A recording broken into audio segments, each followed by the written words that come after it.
Okay then, are we ready? I think we are. Raphael? He's not ready. But we're gonna read anecdotes today. And today will be Zayne! Uh,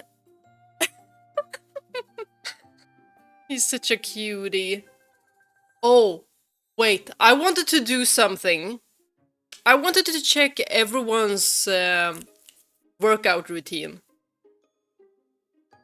Might as well just jump into Raphael's first. Most important part of my painting. You're basically the only one who can disturb me at times like these. I feel special. You Quality time. asked, so of course I'm gonna do it. What do you want to do? Workout. There are so many other things to do at night, yet you went with exercising. Now that's what I call dedication. Then again, you should exercise. You need to be in tip-top shape as my bodyguard. True. All right, I'll work out with you. Let's say 5 minutes. Thanks. We're not gonna That's do my 5. chill outfit. Anyway, let me change first. We just wanna see how they look. I usually do study mode with Raphael. I've just began doing the workout because I saw you could gain this outfit. And I was like, I need it. Like, look at him in a turtleneck.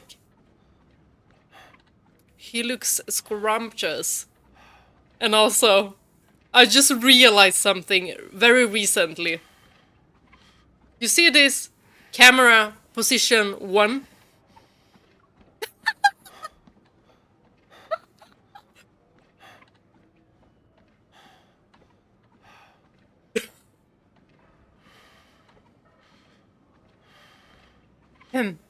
So, we have a different angle. I usually have this one. But also, they put jiggle physics on him. Look. It's jiggling. Okay. We're done now. My legs are so sore. I can't walk. Is there anyone who can give me a massage? Me. Now we're gonna check with the others. Because I was gonna do this earlier, but they all needed to be at 30. Oh, Silas. He's at 19. I'm so sorry. Ah. Quality time. What do you want to do today? We're gonna exercise. So what's the purpose of working out at night? Oh, I see. It's to have a midnight snack without any remorse, right? Yeah. Nothing strange about it. Give me a second. I'm going to change into something more appropriate. You do that.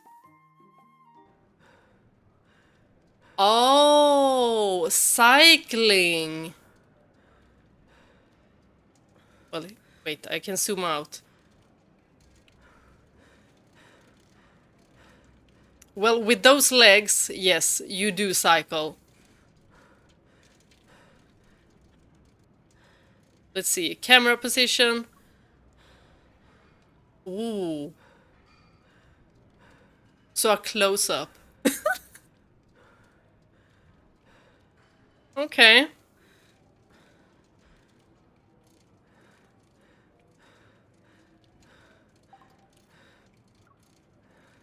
My heart doesn't often beat this quickly. Maybe exercise isn't the only thing that caused this.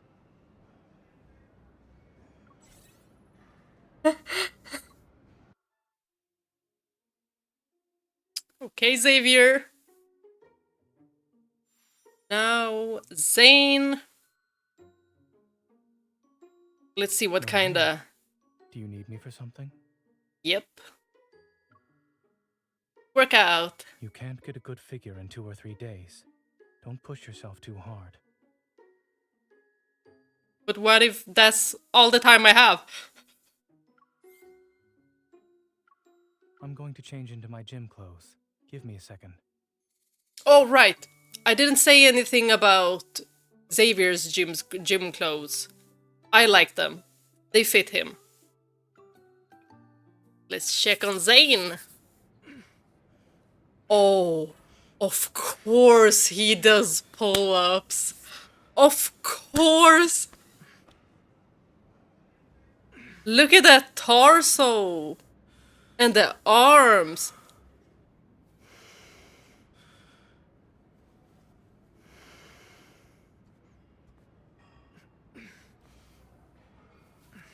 This is difficult. This is really difficult. I mean, he has the shoulders.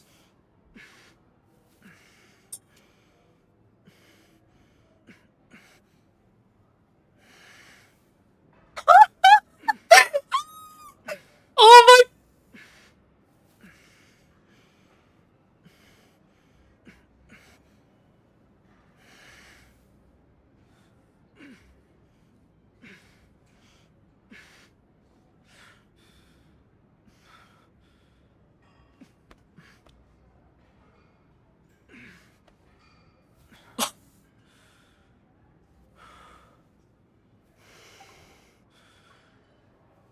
All right. That's enough for today. It's time to rest.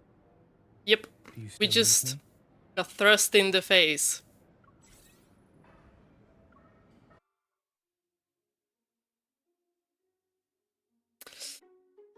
Time for Caleb. All right, tell me about this grand plan that's brewing in your little noggin. We're gonna work out. So, dragging me into a workout is the activity you do before bed. Yeah. Alrighty, I'll burn off some energy with you. Comfort is key when it comes to sportswear. I'm gonna change into something lighter. I was distracted by Zane, but I really loved his top. I really, really loved it. The seconds we actually saw it. The pants? Were there pants?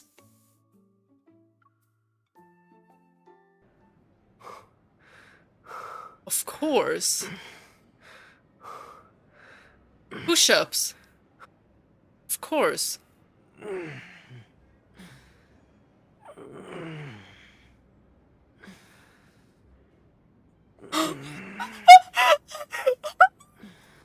What is he training for?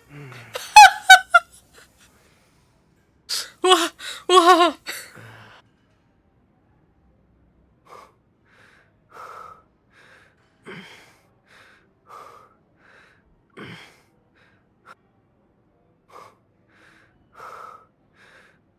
Wow, this is wild.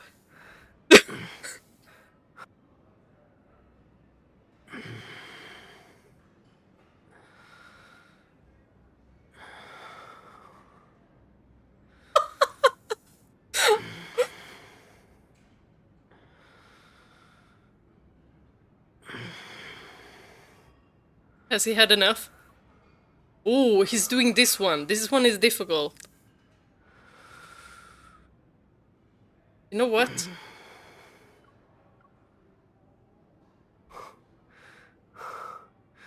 I need to see that movement again. Not this one.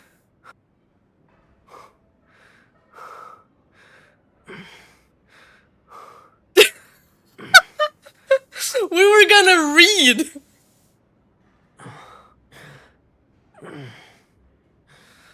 He's not doing it again.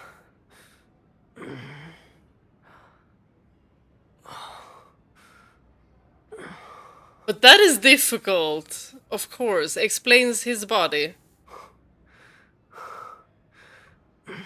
This is MC. This is what she sees. I can't. I can't.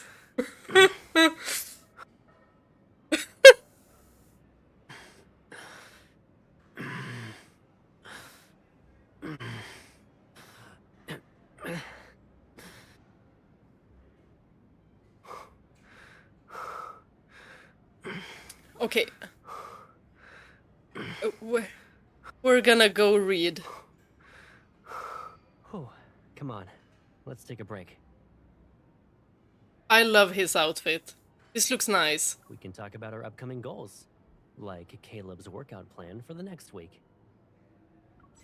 Sure, sure. I can watch you while you exercise. Ooh. I'm sorry. Sorry, Caleb.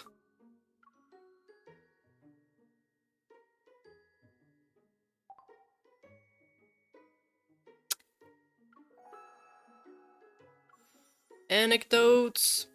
Zayne. Chapter 1. The legendary Dr. Zayne. The office looms in front of John. To say he's nervous is an understatement. Since the beginning of his internship at Axo Hospital, he has heard rumors about the chief of surgery, Dr. Zayne. They say he's an extremely cold person. He never talks to interns unless it's about work. If he finds out you made a mistake, he rips you a new one. On top of that, he never socializes with his colleagues outside of work. He lives at his office, and he doesn't have any friends. All he does is work, functioning like a surgical machine without a sliver of humanity. They also say Zayne knows the best ways to get to your heart. Literally. He's the best cardiac surgeon in Lincoln City, and even more so in the medical field. That's why, despite being terrified of him, interns all hope to learn from him. John is one such intern. The moment he realized he was assigned the division of cardiac surgery this week, he was so excited and nervous that he couldn't sleep for the past 2 days. He stands now with the 2 dark circles under his eyes, outside the office door. Opening the door, John is greeted by the sight of a spacious, neat office. Zayne is eating his lunch at his desk, completely unperturbed. What? I've never heard of this word. I don't even know how it's pronounced. Unperturbed. Unperturbed. Yeah, I don't know. Unperturbed. Other than eating, he occasionally pushes up his gold-rimmed glasses. Zayne turns his head when John walks over. The mere movement fills John with excitement. Hello, Dr. Zayne. I'm an intern at the Division of Cardiac Surgery this week. I'm John. As he stumbles through the first few sentences, he realizes Zayne looked at his computer, not him. John speaks faster, his name, school, major, and how long he had been at the previous division.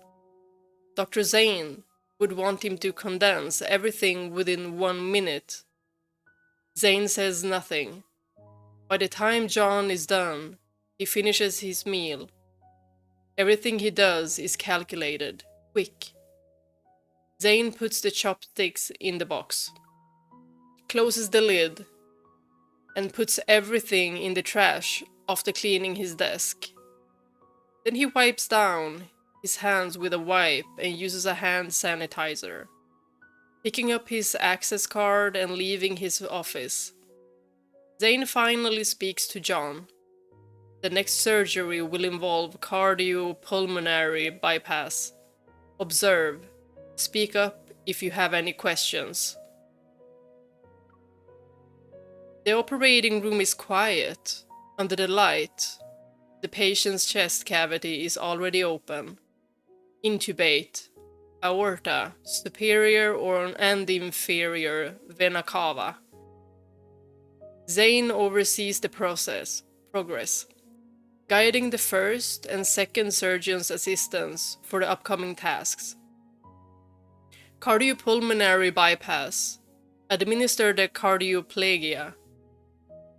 The blood pumps steadily through the heart-lung machine. Within moments, the exposed heart stops beating. I am gonna absolutely butcher most of these doctor terms. So, y'all have to be okay with it. Alright, let me do it. Zayne takes over the first assistant's work once everything is stable. John stands the furthest away. He strains to see what Zayne is doing, but he can't see anything. John is a little annoyed.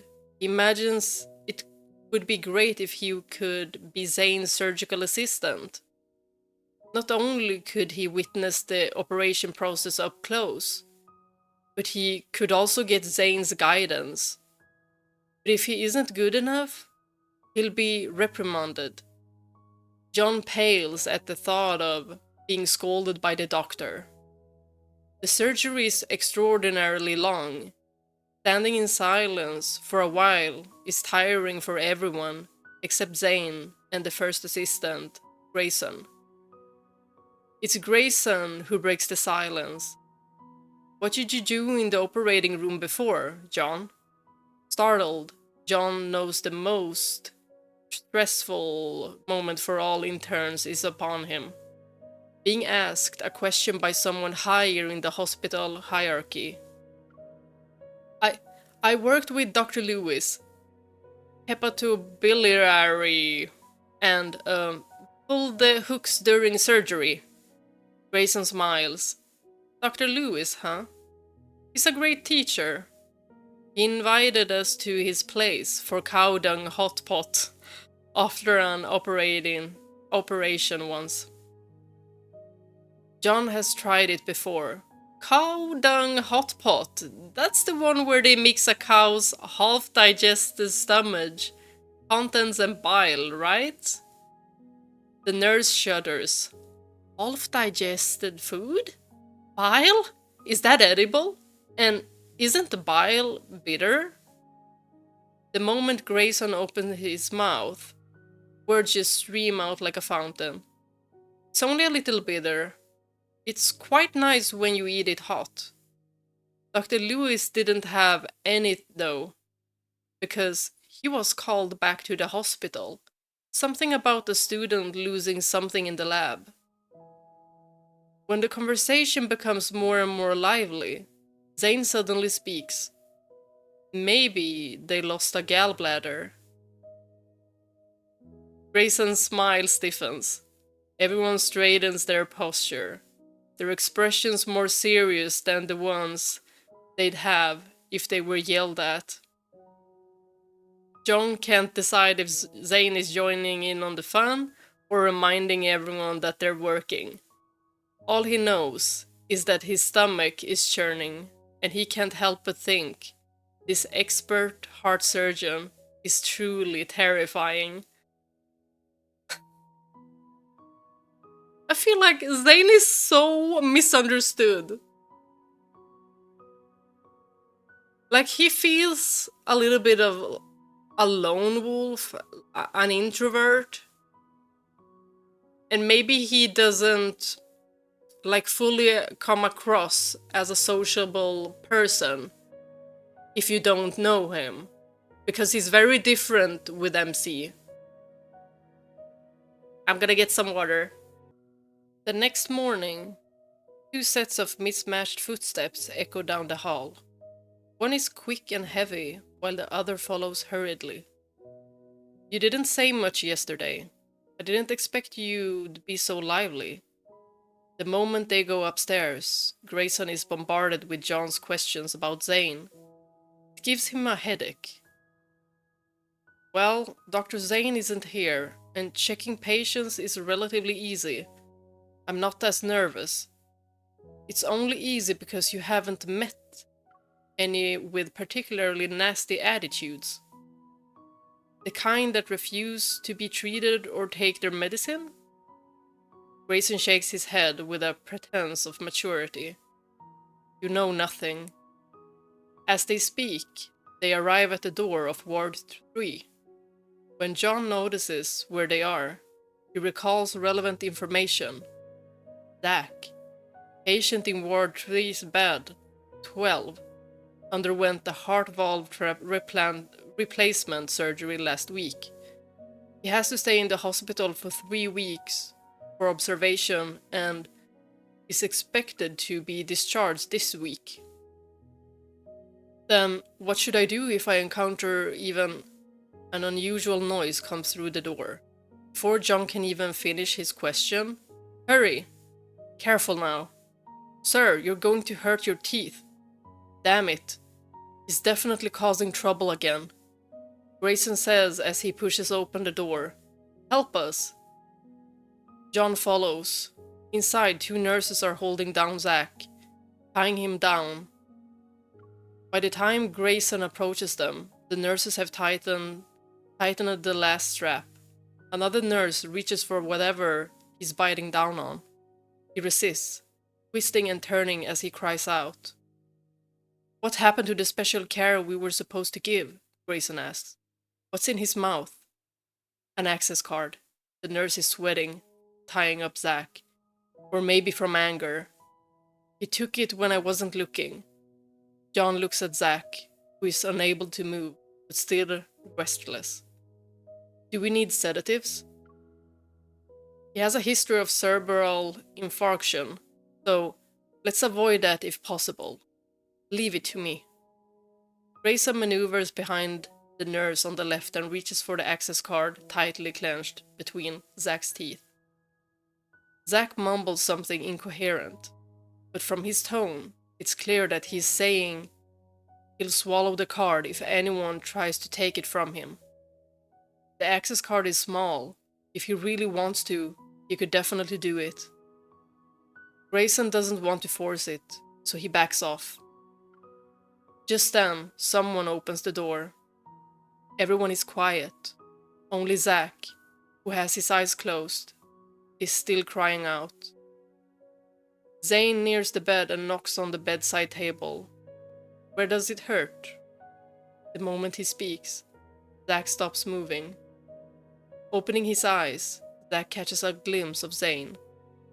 Old man swallows his cry, and the only thing that can be heard is his unsteady breathing. After a while, Zach tucks his chin in and looks away. Within a moment, he goes from a stubborn old man to a guilty child. Zayne points at his mouth. Zach loosens his jaw, but he still holds on to the access card. Spit it out, Zayne sounds calm, but everyone around him shudders at his words. Zach finally spits out the card. He quickly begins to talk. I'm so bored.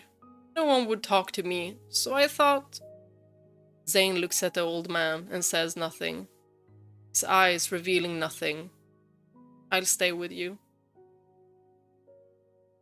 Zayne! Oh my god, he's such a sweetheart. Zach gulps, wraps himself in his duvet, and lies back down on the bed, without a word. Zayne looks away from the old man and mutters something to the nurse. Then he leaves.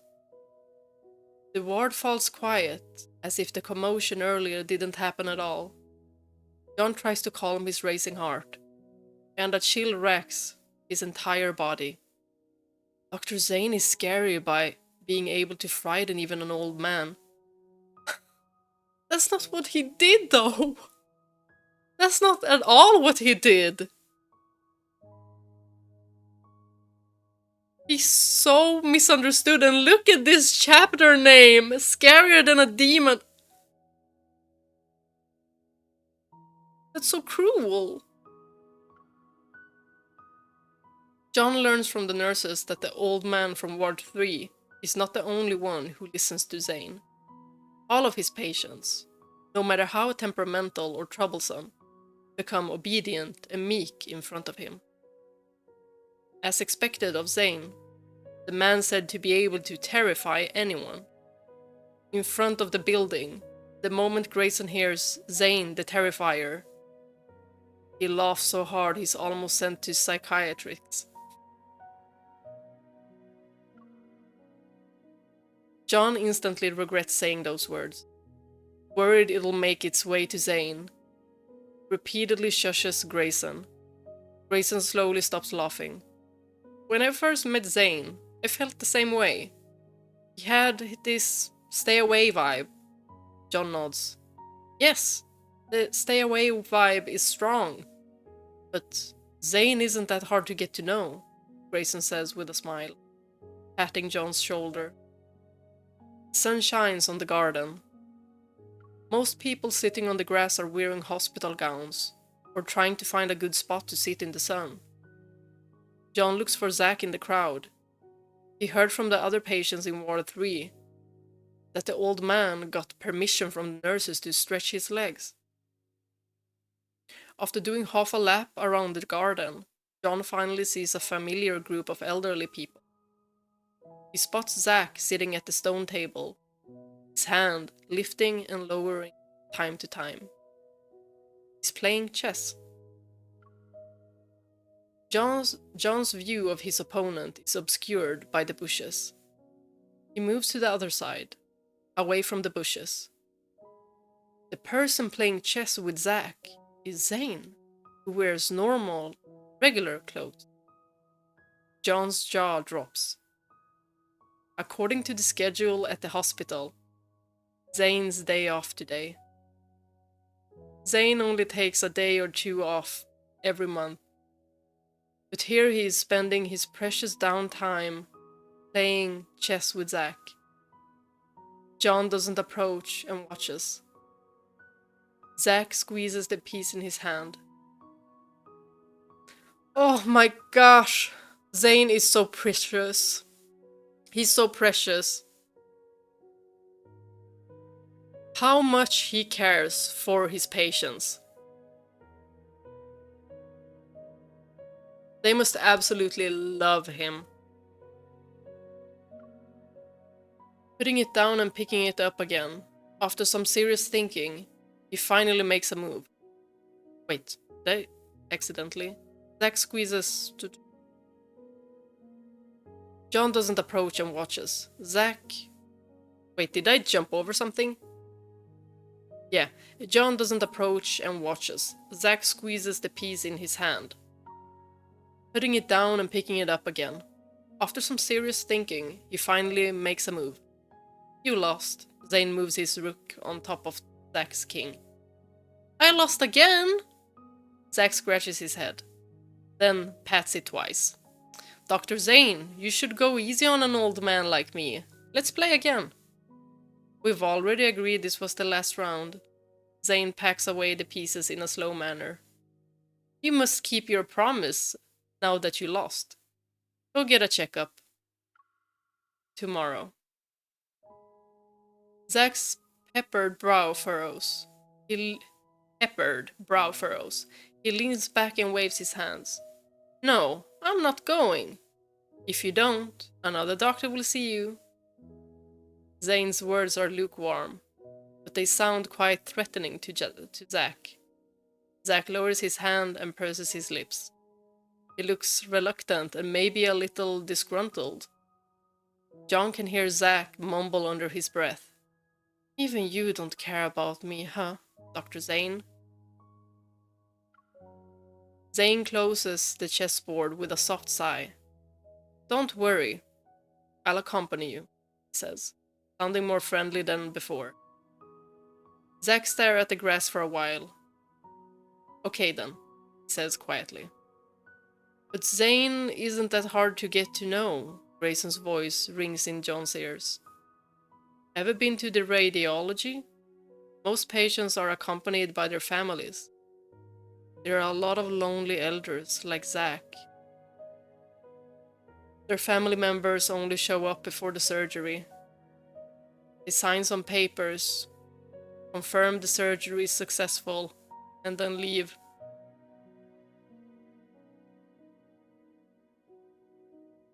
That is so sad. Ah, don't start crying now! Oh my gosh.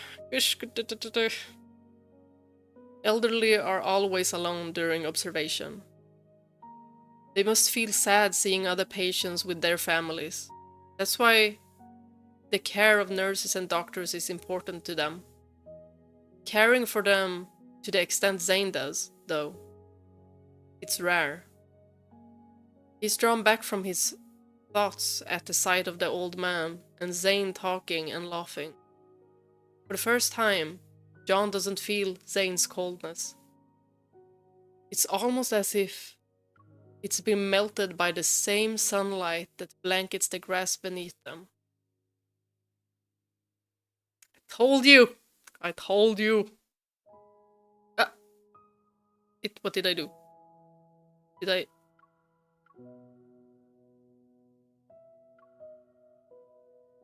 Once ice melts.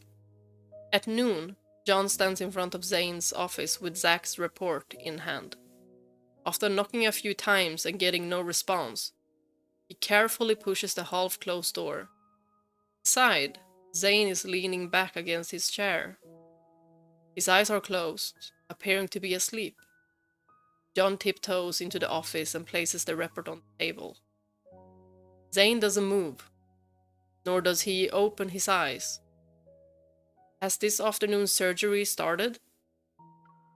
Not yet. It's an hour away. You still have time to rest, John says quickly. Zayne lets out a soft and sits up. Remember to check on bed 32, he says, as he wipes his brow. Okay. John has already memorized every patient in the hospital. Bed 32 is Jan? Jan? Is it Jan? Yan.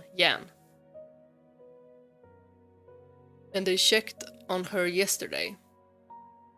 But Zayne continues. Call her family and tell them they must come with her to her examination tomorrow morning. Understood. John knows Jan's examination tomorrow includes an enhanced CT scan that requires a contrast agent. If they can't make it, you go with her. Right, John says, after a pause. Zayne notices John's brief hesitation. Is there a problem? He asks, glancing at him. John, no longer as scared of Zayne as before, speaks, albeit still a little wearily. Jan doesn't seem to trust me that much. Wouldn't it be a bit... Zayne thinks for a bit. When I first started, I did a lot to earn the trust of my patients. They know who actually cares about them. After a few beats of silence, John says, I understand. Every intern is prone to be influenced by powerful teachers. That's why, at this moment, John feels Zayne's teachings have been ingrained into him. The next morning, as John is taking Jan back to the ward, his phone starts ringing. The caller ID shows it's a nurse from the Division of Cardiac Surgery. The nurse speaks consciously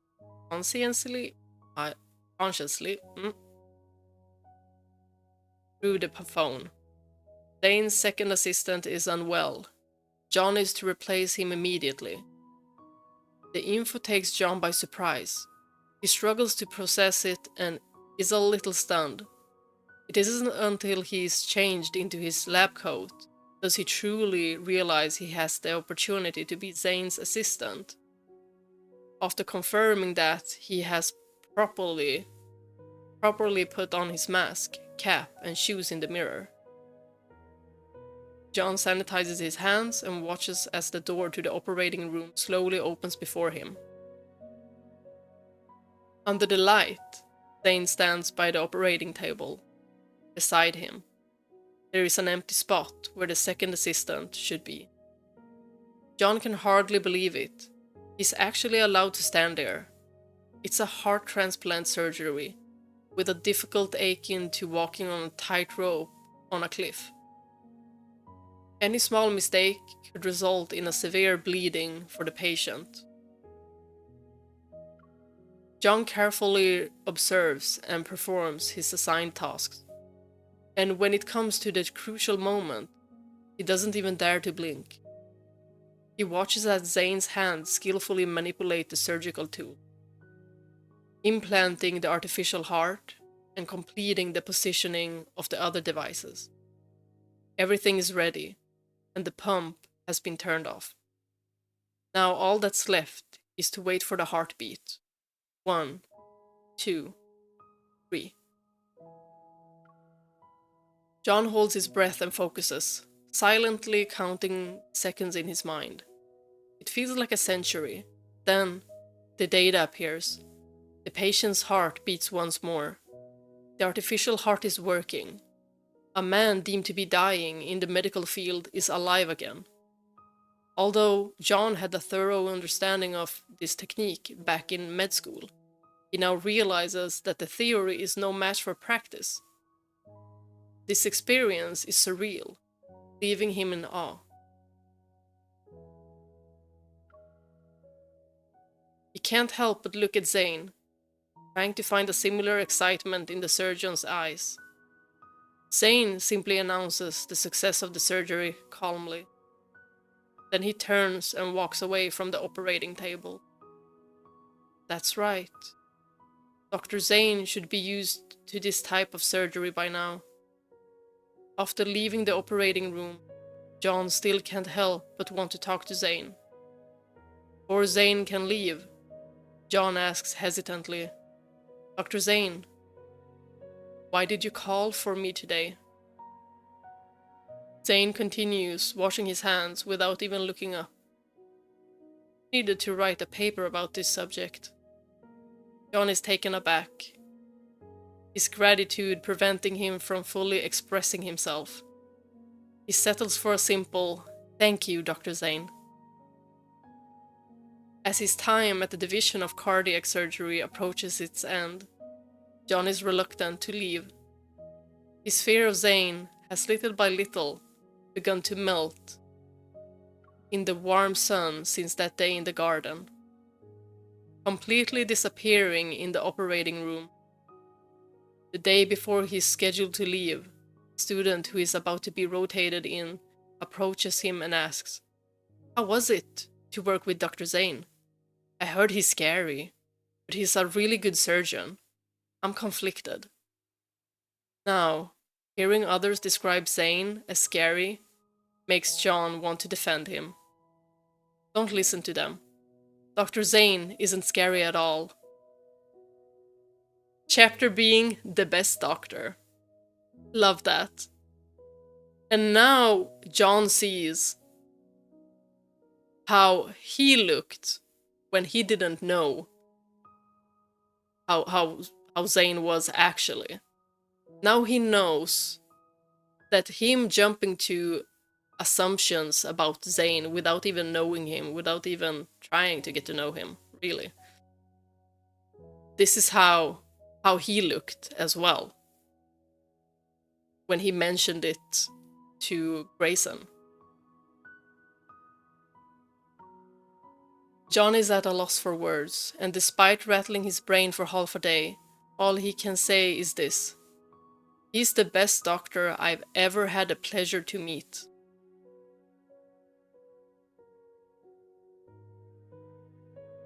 Are we already done? We already done? With a pure white heart. Thank you for the crystals, will be needed. Oh, what did we... Joker.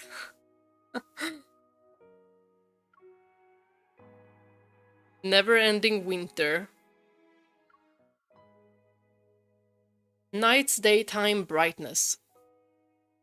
All Zayne sees is a world of ice and snow. He steps over dozens of bodies, blood still dripping from his hands.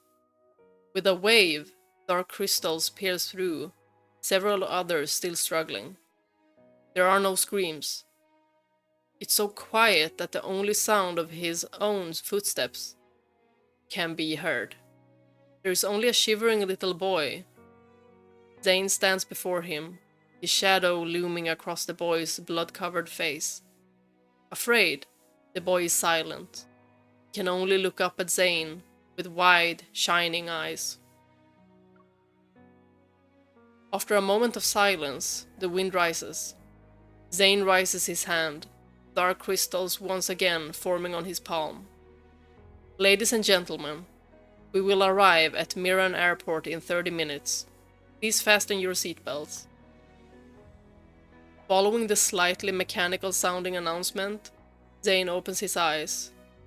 There is no snow, no death. Everything is as peaceful, calm as it always is. Zayne takes one of the plane's disinfectant wipes and cleans the non-existent blood off his hands. These hands have mended heart valves and saved hearts. Yet for the past 10 years, these same hands have ended countless lives in an endless repeating dream. Zayne, we're almost there. His mentor's voice interrupts his thoughts. Beside him, the energetic professor notices Zayne's serious expression. It's normal to be nervous. You only just started working and now you're being sent to the Arctic for an important rescue mission. Don't put so much pressure on yourself. There is a lot of traffic at Mount Eternal. Once the medical team arrives at Miran Airport, a helicopter takes them to the EVOL Special Rescue Unit's location. In the unsteady helicopter, Zayne ignores his discomfort and looks out the window. Outside, as the flurry of snow slowly dissipates, the foreboding Mount Eternal comes into view. The rescue unit is stationed on the mountain's southern side. The snow has stopped, and the ground, an ugly color from the muddy water, is covered in footprints. Before he can even get to the area for cardiac surgery, Zayne hears the faint sounds of sirens behind him. Turning around, he sees several ambulances speeding in his direction. Dozens of medics emerge from the various tents around him, ready to go. Make way! Make way! What happened? Open fracture on the lower left leg, major artery damage. Specific details unclear. Apply pressure to stop the bleeding first. What's their blood pressure? What's their heart rate? In the blink of an eye, the narrow space becomes more crowded. It's different from the organized chaos in regular hospital. Right now, everything in front of him is more urgent, rushed. Are there any surgeons? We need a cardiac surgeon. Dr. William and the others are still in the operating room. Zayne hurries over. I'm Zayne from the medical team. How's the patient? 23-year-old soldier, body temperature at 36.3 degrees Celsius. Respiratory rate 10 BPM, heart rate 125 BPM. Diastolic 70, systolic 90. Unconscious. Penetrating cardiac trauma from a sharp object resulting in intrapericardial hemorrhage. Cardiac tamponade, the doctor quickly reports. Prepare a blood transfusion, Zayne says to the nurse. The patient is transferred to the hospital bed as the nurse rushes in with the crash cart. Zayne cuts open the patient's clothes and discovers a bullet fragment lodged deep in the chest cavity. Zayne? Dr. Zayne, right? The nurse hooks up the patient to an IV bag. The patient's heart rate is below 50 BPM. Zayne puts on his gloves as he watches the dropping blood pressure. We need to operate now, but an urgent alarm from the monitor interrupts the nurse and Zayne's expression changes. The patient's heart has stopped. Get an oxygen mask. Prepare the bag bag valve mask and notify the anesthesiologist to assist with intubation. The nurse promptly does as she's told. But Dr. Zayne, what should we do? The bullet fragment is still in his chest cavity. We can't perform chest compressions. Then we proceed with open chest cardiopulmonary resuscitation. Bring the thoracotomy instrument and contact the operating room nurse to operate the OR. She's shocked. OC? CPR? Hurry. Donning protective clothing, Zayne disinfects himself.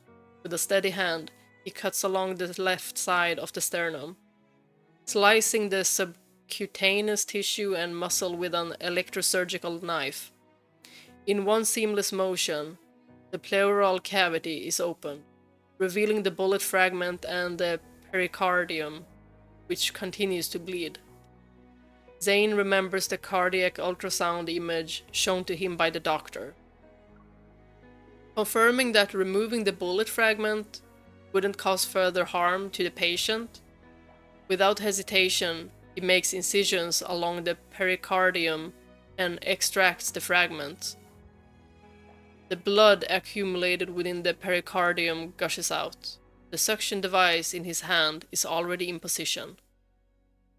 Suture. Suction is complete within a matter of seconds. I found the source of the bleeding, yet the patient's heartbeat still hasn't resumed. Without a moment's hesitation, Zayne reaches into the patient's pericardial cavity and grasps the still heart. The nurse can't help but gasp. While it's theoretically feasible, every medical professional knows the immense difficulty and low success rate of performing emergency open chest CPR. Zayne, however, remains completely focused. He gently squeezes the heart with the utmost care, one beat at a time. The harsh wind cuts through the thick tent and dozens of heaters. The chill flows in from the gaps and washes over the bed. The nurse tightly closes the curtains next to her, only to see tiny beads of sweat forming on Zayne's forehead. Beep beep, beep beep, beep beep. The blaring alarm stops, and the heart in his hand begins to beat. Zayne glances at the ECG monitor. Only then does his tense nerves slightly loosen. The operating room is ready, Dr. Zayne.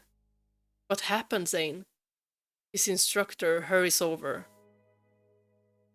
When he takes in what occurred, he breathes out a sigh of relief. Good work, Zayne. Let's move him to the OR. The area around the hospital bed becomes busy once more. As Zayne is about to stand up, his gaze lingers on the eval monitor on the soldier's bedside. For a moment, the originally steady beat suddenly spikes to the top of the screen.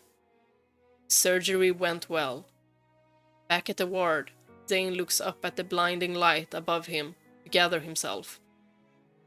Only when he drinks a glass of cold water does the tightness in his heart slightly loosen. Zayne, a person in a military doctor's uniform, pokes his head into the room. Hearing the other man say his name, Zayne frowns in confusion. The man laughs. 35th cohort of the Skyhaven School of Medicine. Medical Science MD, PhD 8-year program, right? Seeing as Zayne still doesn't recognize him, the man stands up straight. 31st cohort of the Skyhaven School of Medicine. Now a medic of the Eval Special Rescue Unit. William at your service. As some memories resurface, Zayne's expression relaxes. William is a fellow cardiac surgeon. When Zayne worked as an intern, William took him under his wing. William pats him on the arm and says, "Time flies. You're a real doctor now." Seeing the documents in Zayne's hands, William takes and flips through them. Is it serious? It's currently under control. Zayne puts his pen back in his breast pocket. He runs his fingers down the indents of the notebook inside, parallel to each other and right atop his heart. He lowers his hand and accompanies William to the ward. "When did you arrive?" "The night of the incident," William says. Seeing Zayne look around, he smiles. He smiles bitterly. "Bad, right? But it's already a lot better than before. I'll show you around. There are a couple of tricky patients at the moment. They've all been buried in the snow for too long, after being attacked by wanderers." I want to say something about wanderers. I'm like, how did they appear? Maybe I missed something in the bulletin board where you can read a lot of stuff. But they're so weird. Because the wanderers we've seen also look kind of humanoid. So is it like that they're previously human? Something happened to them? Oh well, let's continue. Especially the one who just got a heart transplant. We might need your help with... A distant roar resounds, followed closely by the loud sound of collapsing snow and gravel. William sighs. Seems like we won't be getting any sleep tonight either. Let's go. It will be a while before the injured arrive. We'll talk in the meantime. Zayne follows William. He turns around to see the distant Mount Eternal lit up, as bright as day, by flash bombs. Deathly encounter. Zayne hasn't left the ward for several days. The battle rages on with the wounded being sent in one by one. Just as Zayne releases soldiers who arrived for treatment earlier that day, 3 bloody stretchers get pushed in. Most can't handle the long hours and stress. 4 people already collapsed from his medical team alone. Taking over yet another exhausted colleague's patient in critical condition, Zayne leaves instructions before he adjusts the ventilator. He makes 2 rounds around the ward, and after confirming everything is as it should be, walks out of the tent for a breather. The freezing air in his lungs wakes him. It's late, and the giant searchlight covers the snow. In the dark, Mount Eternal looks like a sleeping beast. "Are you still working, Dr. Zayne?" A passing soldier carrying steel greets him. Zayne nods. "Captain Xander." Zayne helped 2 soldiers under the captain's command, and they became friends. The captain stomps his snow-covered boots. "It's cold out here, Dr. Zayne. Why don't you go in and rest? I haven't seen you take a break for days." "I just woke up," Zayne says. In truth, can't even remember when was the last time he closed his eyes. The continuous resuscitations and surgeries are like an endless marathon. He's so exhausted that he doesn't even have the energy to have a nightmare. Besides, the reality he is in right now is far more real, bloody. Oh, I feel so bad for Zayne. Like, it is so bad for your health not to sleep. But he is such a kind-hearted person that he puts everyone else before him. Somebody needs to take care of this man. Take care of him.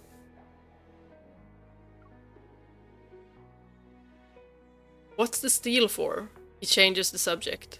They said we don't have enough wards, so we got asked to get a couple more tents up.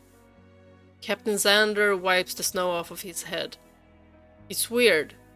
There have been many rescue operations before, and they even gave us new equipment. Somehow, more people are injured. Damn, it's almost like there are endless waves of wanderers. Remembering the recent anomalous evil reports, Zayne ruminates. Yes. The sharp sound of an alarm pierces through the calmness, and Zayne is back inside the ward almost instantly. A nurse rushes to him and reports that a soldier is in cardiac arrest. As Zayne listens, his heart sinks. It's the same one he discharged the day before. Administer 1 dose of adrenaline intravenously. Got it. Where's the defibrillator? Defibrillator. Almost here. The soldier who bid him farewell with a smile not long ago is pale under his oxygen mask. Showing hints of blue, one doctor is performing CPR while another holds the soldier's chin and pinches the breathing bag. A nurse rushes over with a defibrillator. She nimbly slathers the conductive gel on the pads and hands them to Zayne. 360 joules, Zayne mumbles. A muffled bag resounds. The heart monitor continues to beep loudly. Steady. 1, 2, 3. Beep, beep, beep, beep. Again. Beep. The sky slowly brightens. Snow falls once more, sitting atop the tent. William brushes snow off his uniform and enters the ward. He sees Zayne giving instructions and waits by the side. Give him 2 blood bags. When Zayne finishes, he walks to William. Are you here for the death certificate, Will? Yeah, he was in our team. Zayne walks over to his document-littered desk and opens the drawer. 23. Time of death is 5:47 a.m. William sighs. He was too young. His father was also a soldier, killed during that disaster. Followed in his footsteps and joined the army. Who knew? Zayne is silent for a moment. I'm sorry. You don't need to apologize. William forces himself to smile, trying to lighten up the mood. You've worked day in and day out without sleep. Everyone knows you tried your best. Zayne doesn't reply, his eyes revealing no emotion. William pauses for a moment. Zayne, it's normal to want to save everyone since you just started here. But as long as we try, it's okay if we don't save them. We did what we could. He pats Zayne's shoulder. Don't blame yourself too much. Thank you, Will. I'm fine. Zayne's phone buzzes in his pocket. He takes it out. I still have a surgery to attend. I'll take my leave now. He gives William a nod and hurries off to change. Zayne is once again in that world of ice and snow, but this time a white figure stands in place of the corpses and blood. Under the raging blizzard, Zayne walks toward him. Dark crystals forming on his hands once more. The figure doesn't move. It's waiting to die. The moment the crystals soar, the wind stops. In that split second, Zayne sees the other man. It's him, in a white coat. Zayne opens his eyes. The inside of the tent is dimly lit. His tired colleagues are all nestled in their own simple beds. Sleeping soundly, Zayne props himself up with one arm, wipes sweat from his face and neck with his sleeve, and slowly slows his breathing. Reaching under his pillow, he feels for his notebook. Zayne's fingers hesitate for a moment, then he takes it out. The covers indents, now from a complete tally mark, one of which is from today. Since coming here, 3 patients died. Under his care, He strokes the carved marks for each one. He vividly remembers every dose of medication, every surgery, and every harrowing resuscitation. Yet they still died. It's impossible to save everyone. He knows this better than anyone. Yet he still insists, persists. The Grim Reaper in his dreams mocks him for his folly, futility, incompetence. It wants to kill his desire to save everyone. But he's not planning to give up. There's a loud noise. Half the operating room's wall comes crashing down, and a horrible, mangled body climbs in from the outside. The medics who were focused on the surgery freeze in fear, unable to even scream as the Wanderer lunges straight for the operating table. Boom! Just before the Wanderer can reach it, the creature is sent flying past the destroyed wall. Watch the patient. Zayne quickly pulls a surgical drape over the patient's chest. He throws a lancet, and countless sharp crystals embed themselves into the Wanderer. In the blink of an eye, blue smoke fills the room and a protocore falls to the ground. Everything quiets down, leaving only the gasps of those still in shock. Is the patient in stable condition? The anesthesiologist grips the table. Yes. Ask if there is an operating room. We'll move there. Zayne looks at the second surgeon's assistant, who's frozen on the ground. Quickly now. The surgery ends without any complications. As Zayne returns to the ward, he hears his colleagues' worried comments about wanderers and the unrelenting snowstorm. I heard wanderers attack the operating room. Are you all right? William walks over. When Zayne says it's fine, William lets out a sigh of relief. Remembering why he came here in the first place, he asks in a hushed tone. Hey, did you submit a report to our commander? Why was I told... Zayne. His mentor stands at the entrance to the ward, his expression serious. Come here.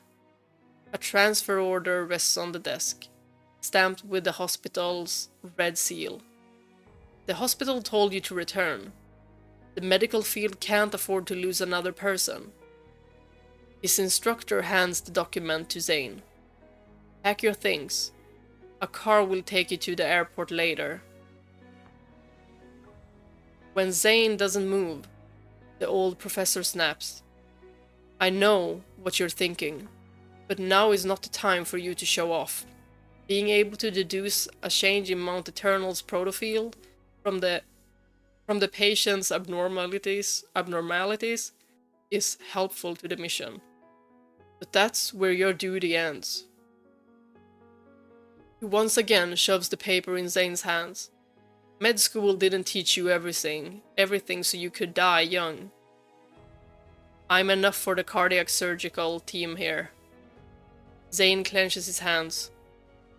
I'm sorry, but I have to stay. He takes out a pass. 2 lines engraved deeply into the card by the HQ stamp. Name, Zayne. Detachment, Evil Special Rescue Unit. Special Operations. I am going to the center of Mount Eternal's protofield to assist them. When did you... The professor is furious. He slams the table. Even if you want to study the cause of patients' changes, the protofield's abnormalities could lead to even greater tragedies if you... He doesn't want to say anymore.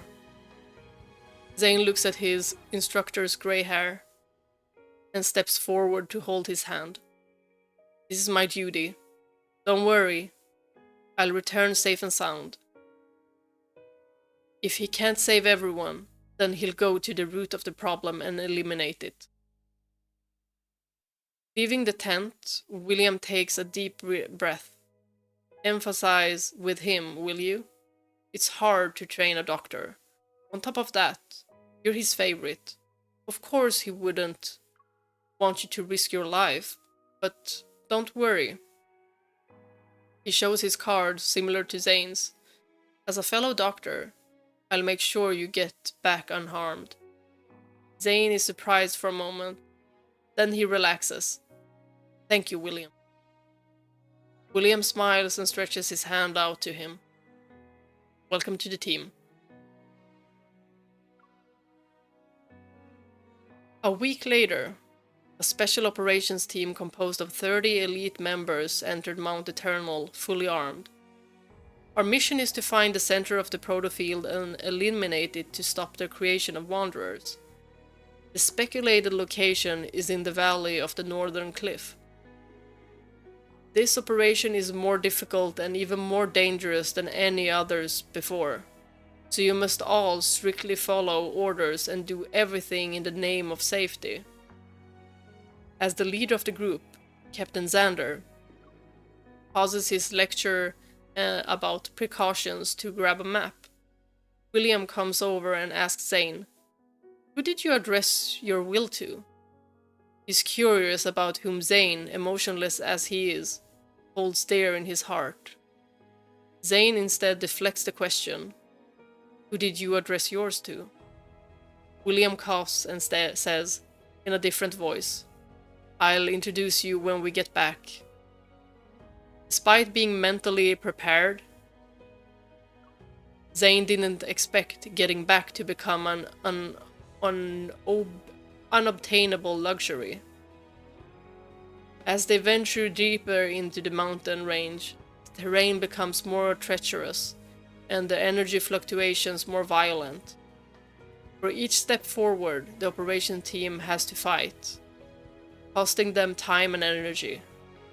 With every teammate that falls, the tally marks on Zayne's notebook increases. At the same time, he goes from being a combat medic to a soldier. Still, the bloodshed doesn't let up.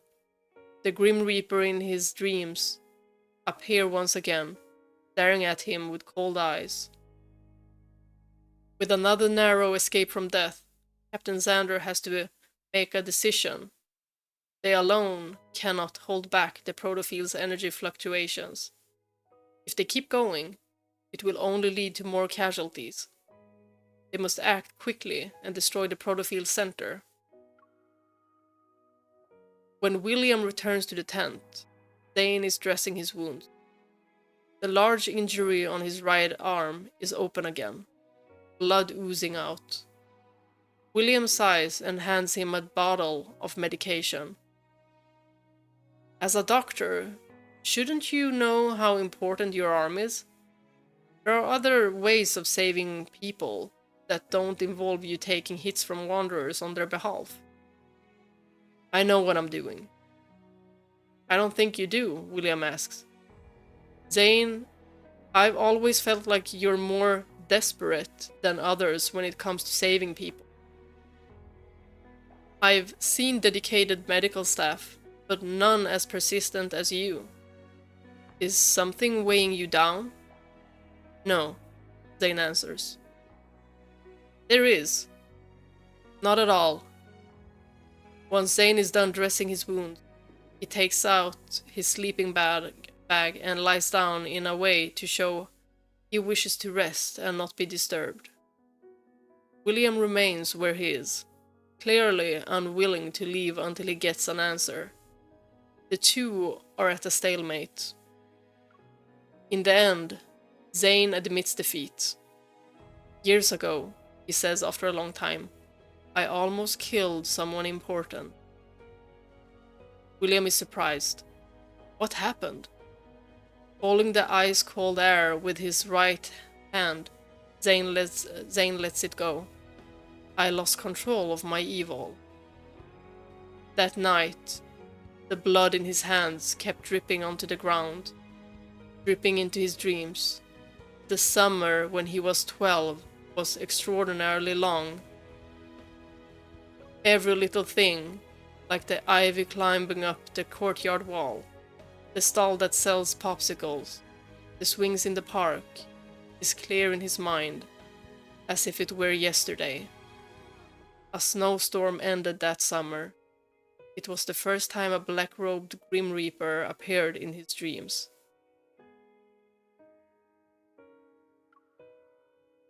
A long way home.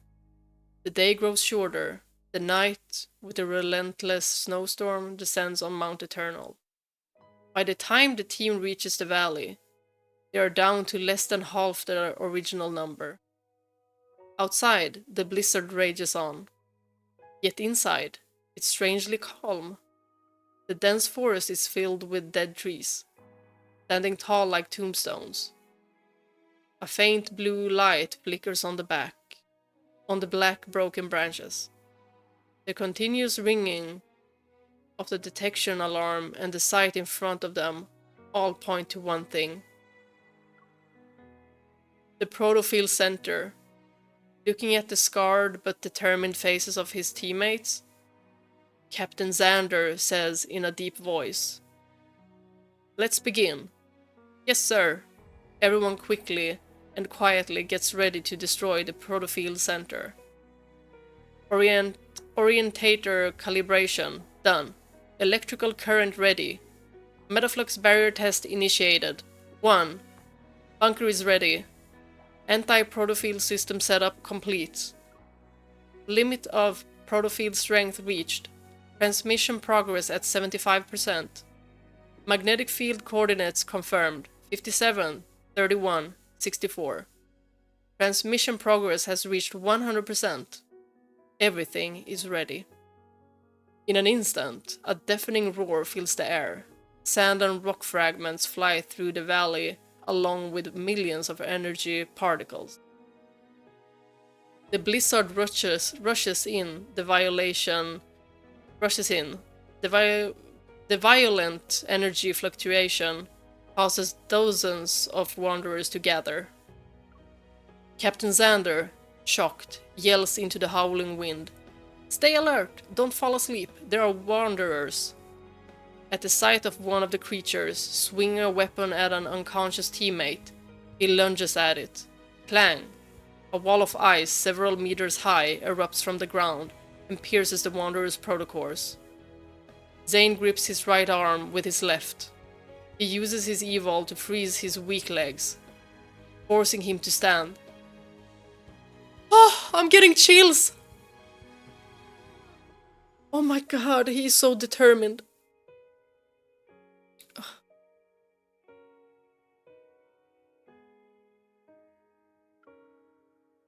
"Get them to safety first. I'll handle this." Several icicles pierce the wanderers. He grits his teeth. His mouth tastes like rust. A large energy fluctuation has been detected on the north side of Mount Eternal. Metaflux levels have surpassed the third threshold. Target area is shifting. Signal re-established. After disappearing for so long, HQ finally gets a signal from the operations team. Within the garrison, everyone gets to work. The commander picks up the intercom and says, "The protofield in Mount Eternal has been destroyed. I repeat, the protofield in Mount Eternal has been destroyed. All units head to Mount Eternal and bring back special operations." The sun is rising. Peace returns to the valley. Crackle. Operations. Crackle. Operation. "Do you read?" A hand reaches out from the snow and presses down on the walkie-talkie's button. Operations. Copy. 294. Will be there soon. What's the situation? Are there any casualties? Casualties. Zayne struggles to stand up and sees his teammates scattered across the snow. Unconscious. Using all of his strength, he drags them out and checks their breathing, pulses and injuries. 2 broken arms and 1 possible concussion. Hearing a familiar voice, Zayne moves the other side of the destroyed wall and finds William talking. Noticing Zayne, Noticing Zayne, William happily waves at him but winces. When it opens his wounds, the remaining smoke from the explosion finally disappears, revealing a gaping hole at the bottom of the valley. Although shocking, it's proof of the protofield's destruction. After checking the vital signs of their remaining teammates, William sighs in relief.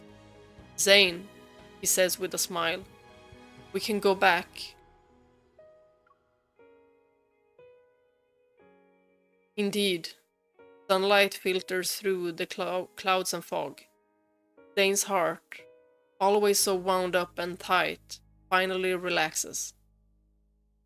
The frozen apocalypse of his dreams did not become reality. There should be some heating equipment left in the bunker. I'll go look. William pats snow off him and starts walking. Zayne returns to his senses and is about to help when he stops in his track. Will, what is it? William turns around, unable to speak. Zayne points. Confused, William looks down. An eerie blue glow appears on his chest. Crystals, beautiful and sinister, slowly begin to spread. Oh, holy crap. That's not a good sign.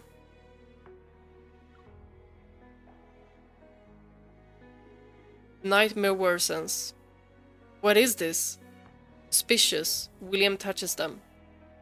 He finds the fine black crystals are now growing on his hand and sting. He tries to wipe them off, fling them off, even use his evil to get rid of them. The crystals continue to grow.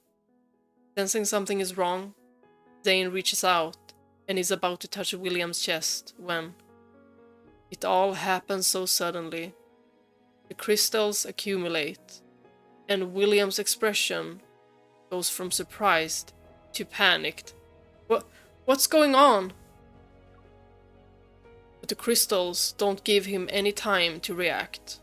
Within seconds, his limbs corrode, twisting into uncomfortable, strange positions. The air around him explodes.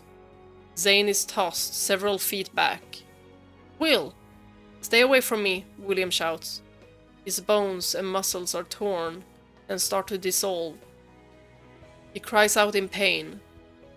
Zayne grits his teeth and forces himself to calm down. He tries to use his evil to freeze the crystals. Frost covers William's body, halting the crystals only for a few seconds. It didn't stop them from spreading. A few seconds should be enough. Zayne holds his breath, gathering frost once more. Zayne! The crystals explode. Zayne feels a sharp pain across his forehead. Blood blurring his vision. He staggers and hears William shout through the pain. Forget it. Leave me to... Before he can finish, countless crystal fragments fly at Zayne.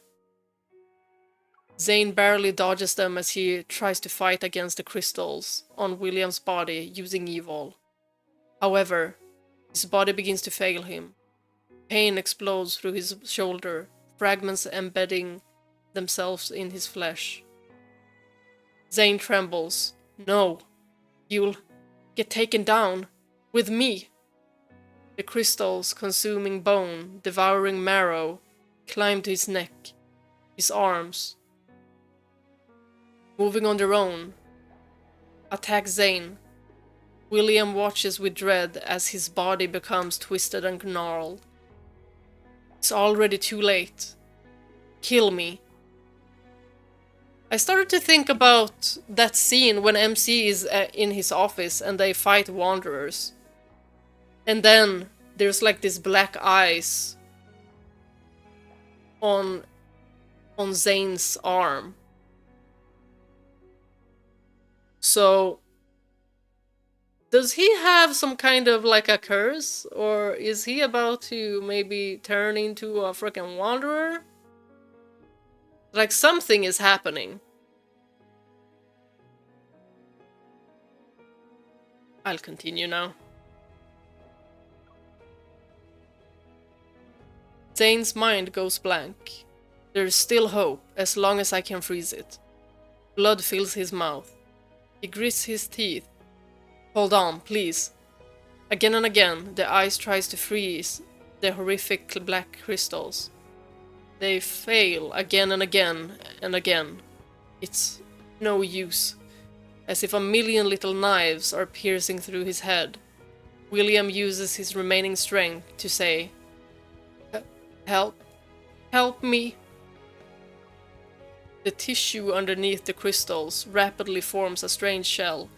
For the first time, Zayne realizes that life, which always represents hope and salvation, can be terrifyingly ugly. His movements slow down. What can he do? Can he do anything? He can't. Not anymore. Living like a monster with no hope for deliverance. Is that redemption?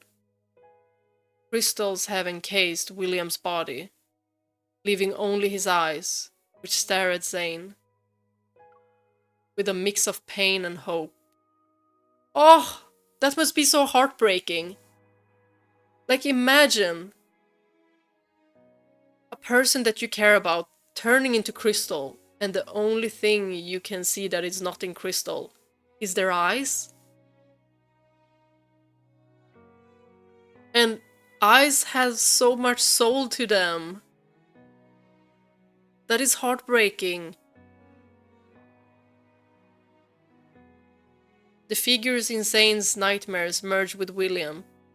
Their expressions are disordered by pain, their bodies twisted into grotesque positions. Unable to speak, their minds go.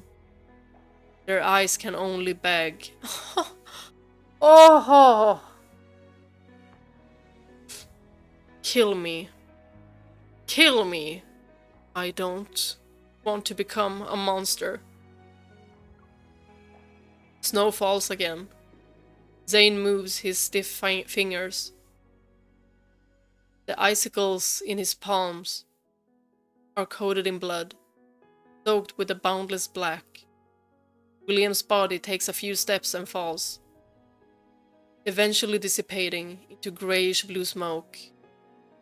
The people he killed in his dreams appear once more. Body after body sprawled in front of him, turning the valley into a giant tomb. The wind reverberates into a mournful howl, sounding like a sorrowful cry from the sky, or the cries and wails of countless people on the verge of death. Warm, sticky blood gurgles, melting the crystallized snow, which quickly freezes again. It melts and freezes over and over, turning into a tombstone. Zayne watches one of these winding trails of blood. His blood. He looks up. The Grim Reaper stands in the distance, watching him on the snowy mountain, covered in blood and death.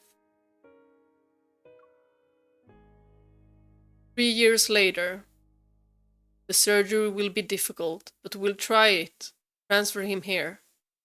Zayne finishes his remote consultation in his office when Grayson knocks on the door. Dr. Zayne. Here's the Linde Award. He carefully puts down the box. Did you actually ask them to deliver this? It's a very prestigious award in the field of medicine. I can't believe you didn't even go to the ceremony. I had an outpatient to take care of that day. I couldn't go. Grayson is shocked. Was it not possible to reschedule? Some patients book 2 to 3 months in advance, so they have time to travel. I can't reschedule. He looks over his computer screen. Do you have nothing else to do? Grayson leaves immediately.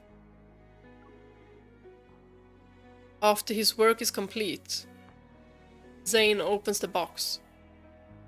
Text is etched in the side of the exquisite award. Dr. Zayne successfully performed the world's first abdominal aortic repair using EVOL technology. He saved a patient who was attacked by wanderers.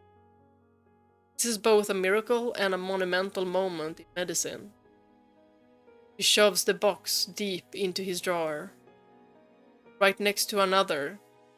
Inside is an award that belongs to William. He stares at them quietly. His memory of William's crystal-covered body in his moments of death merges with abnormal crystals in the patient's heart. The blizzard that covers Mount Eternal appears in front of him once more. The snow buried William's body, and with it, all those secrets. The strange crystals reappeared. The Grim Reaper, hidden in the darkness, opens his merciless eyes once again. This uncertain first fate is far from over.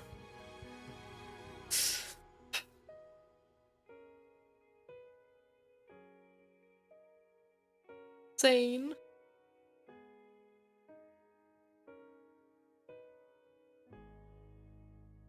And I'm guessing he doesn't have anyone that he talks to about all of this. He just endures. Oh, my heart breaks. Let's go with the third and final one. Still in dark. I forgot to turn on my lamp, so hopefully my camera didn't look too dark. Let's go.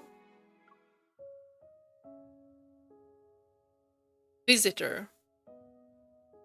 When Zayne first appeared, Georgie thought he had seen the Grim Reaper. He and his mother cowered in a corner with no means of escaping, pursued relentlessly by a monster, letting out a terrifying roar. The creature approached them. It wore human clothing and bore a human-like visage, but its veiny skin grotesquely bulged. Its pupils glowed a sinister, unnatural blue. Its aura was anything but human. Suddenly, his mother pushed Georgie away. With all her might, she embraced the monster, and from beneath its skin, strange tendrils burst forth, resembling eerie blue hooks. They embedded themselves into her. Through the tears blurring his vision, Georgie saw a black figure enter the alley. Just as clouds parted, cold moonlight illuminated the person's black coat. He drew closer, his face expressionless, a sharp dagger in human form. "Help!" A child's voice, young and shaky, cut abruptly through the dark. Narrow alley. The monster released the hooks in Georgie's mother and whirled around to pounce on the figure. A garbled roar sounded. A starved beast had spotted easy prey. The man took off the black leather glove on his right hand. Georgie caught only a glimpse of a thin beam of light shining between the man's fingers. It was shaped like a shard of ice. The blink of an eye, it hurled itself towards the monster, piercing its heart. Frozen and nailed in place by an invisible force, the monster gazed down at its impaled chest, gasping for air. The man walked toward it. With each step, the tendrils on the monster's body fractured bit by bit. When he reached the creature, it collapsed. Its body convulsed a few times before becoming motionless. He bent down to inspect its corpse, then slipped his leather glove back on. The monster dissipated like mist, leaving behind only dark blue fragments. "Are you the Grim Reaper?" Georgie asked. The man's gaze lingered on the mother and son. His crystalline pupils gleamed with an inorganic luster. He didn't respond and turned to leave. The clouds once again hid the moon, and his shadow swiftly merged with the darkness of the alley. The second time Georgie encounters Zayne, it's at a convenience store. 1 month has passed since then. Actually, Georgie has observed him for several days. Zayne lives in an apartment nearby. His outings are unpredictable, and whenever Georgie tries to follow him to see where he goes, he always ends up losing sight of him. The only place Zayne consistently visits is this convenience store. He always picks up a box of chocolates placed at the front of the shelf and proceeds to check out. Seemingly indifferent to the kind of chocolate, Georgie finally musters the courage to approach Zayne just after he finishes paying. "Hello? We've met before. I'm Georgie. I know you come here every day to buy chocolate. This is imported chocolate. Here." The 11-year-old boy, noticeably smaller and frailer than other children, lifts a large glass jar he's holding. Inside it are exquisitely wrapped chocolates in colorful foiled wrappers. Looking up at the man towering over him, the boy asks, "Could you help me find the person who killed my mom?" Zayne stares at the young boy, his expression unreadable. After a moment, in a voice as cold as ice, he replies, "That is something you should ask the police about." Detective Ivan thinks he's about to die, even die when he sees Zayne for the first time. The man standing before him, known within the police department as Dawnbreaker, is a mysterious serial killer. He leaves no corpses behind, only scattered fragments of an unknown dark blue substance. If it weren't for surveillance cameras that had captured footage of him committing the murders, these victims would simply be considered missing people. And unlike normal murderers, this resembles complete erasure. The victims vary in gender, age, and identity. But the only thing they have in common is the shards left at the crime scene. This baffles Ivan the most. The fragments, emitting a faint blue glow, remind him of a wanderer's protocord. Long before Ivan's generation was born, wanderers had appeared on Earth. And as far back as he can remember, wanderers roamed the city, prompting people to spend most of their time indoors to avoid them. Many simple tasks were delegated to robots, and people indulged in VR to pass the remaining years. Ivan was taught that wanderers were amalgamations of energy. So why do the victims leave behind a substance resembling a protocore after death? Is the material all that remains of the victim? Or could this mysterious serial killer be specifically hunting humans who possess such things in their bodies?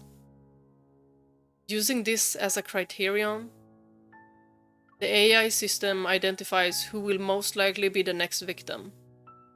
By the time Ivan arrives, Dawnbreaker is already attacking the target. His cold face is hidden by his black coat. Ivan can't make out the sharp object the man wields. He fires his gun. The bullet doesn't hit the murderer, but Ivan's eyes widen when he realizes what's happening. The target, an elderly man who's close to dying, suddenly lunges at Dawnbreaker in one swift movement. Several hook-like tendrils erupt from the old man's skin, and one pierces Dawnbreaker's arm. Under the streetlight, the foreign substance on the old man's body glows a sinister blue, which grows from his skin. Dawnbreaker doesn't even flinch. In his other hand, a slender beam of light appears again. This time, Ivan sees it clearly. It's a shard of ice. The moment it pierces the old man's chest, the tendrils on his body instantly shatter. He's discovered the murder weapon and the origin of the dark blue fragments at the crime scenes. Ivan raises his gun again, but with a wave of the Dawnbreaker's hand, both Ivan's hand and gun are instantly frozen by blackened ice crystals. Calling age, Ivan couldn't even finish his sentence. An icicle grazes his cheek, pinning his communicator to the wall behind him. The body on the ground dissipates into black mist, leaving Ivan dumbstruck. This resembles the unique way Wanderers vanish after being destroyed. He wasn't human? Ivan murmurs to himself. Dawnbreaker's indifferent gaze sweeps over him. Then he turns around, his black coat blending into the shadows of the night. Since that day, Ivan has reviewed the surveillance footage from every crime scene, trying to find that black silhouette, but the individual is an intangible enigma, vanishing into the jumble of pixelated images. However, Ivan's efforts aren't entirely fruitless. The identity of the latest Jane Doe has been revealed. She was a worker in an underground protocore factory and laid off a few months ago. More importantly, she had an 11-year-old son named Georgie. And it just so happens an orphanage has recently filed a missing person report for a boy named Georgie who was under their care. Ivan's police intuition tells him that following this clue could very well lead him to Dawnbreaker. He's firmly convinced the next time they meet, he'll arrest his serial killer and bring him to justice. Zayne isn't surprised to see the little boy at his apartment door. When he left during the day, he noticed the glass jar full of chocolates placed by the door. Aww. Like bait sitting in a trap, it waited for its prey to be ensnared. A small head peeked out, barely visible behind the stairwell. Zayne chose to ignore him and continued, walking downstairs. When Zayne returns, it's already deep into the night.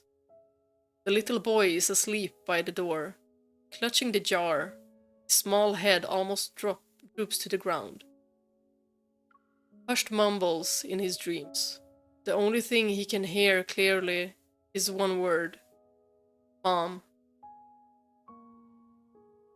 With the hallway lights off, darkness envelops them. Zayne looks down at the curled up child. He reaches into his coat pocket, only to find it empty. He ran out of chocolate. Zayne takes 2 steps forward and kneels down to the boy. Georgie wakes up from rustling, opening his eyes to a dark silhouette close by. Cold, pale fingers twist the glass jar's lid. Panicked, Georgie watches as a hand pluck one chocolate from the jar, unwrap it, raise it, and place it into a man's mouth. His eyes meet an emotionless gaze, its coldness jolting him awake. Tentatively, Georgie says, "Are you going to help me?" Zayne silently stands up. Desperate, the boy tugs at the hem of Zayne's coat. "You ate my chocolate. You accepted my payment."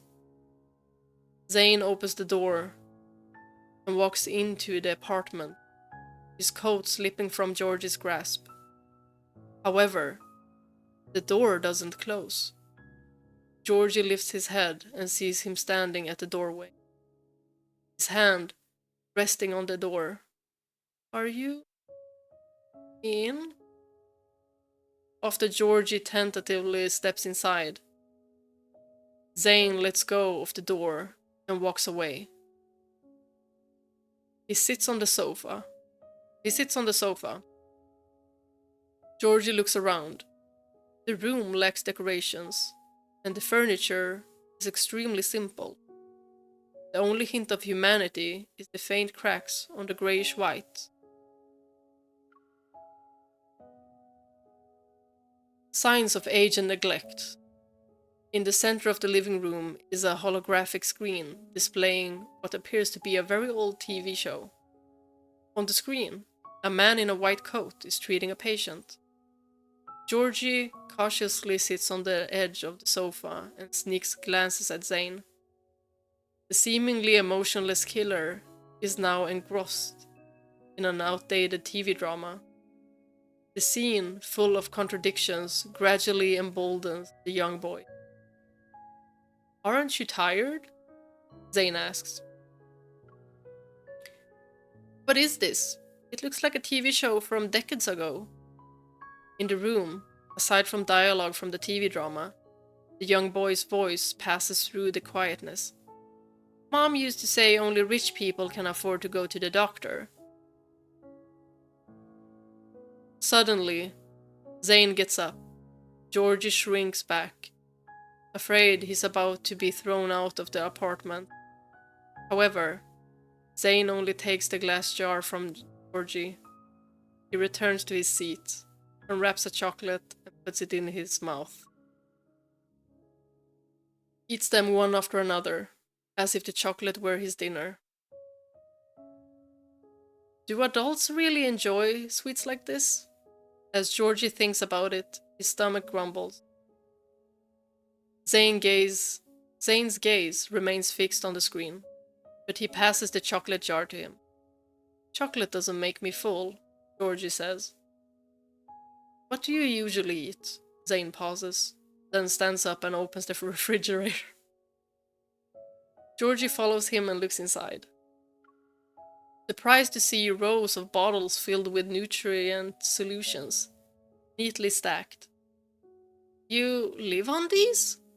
Unfazed, Zayne watches as Georgie, driven by hunger, takes a bottle and drinks it. The bland, flavorless liquid gives an immediate sense of fullness, but lacks the satisfaction of a real meal. Can someone who sustains themselves solely on such liquids be considered human? This question flickers through Georgie's mind as he watches the man, who's returned to eating chocolates, on the sofa. Yet to label him the Grim Reaper seems too contradictory when he's clearly fond of something as simple as chocolate. I love that. I also prioritize sweets before dinner, and yeah, it's bad, but do. Georgie doesn't dwell on this question for too long.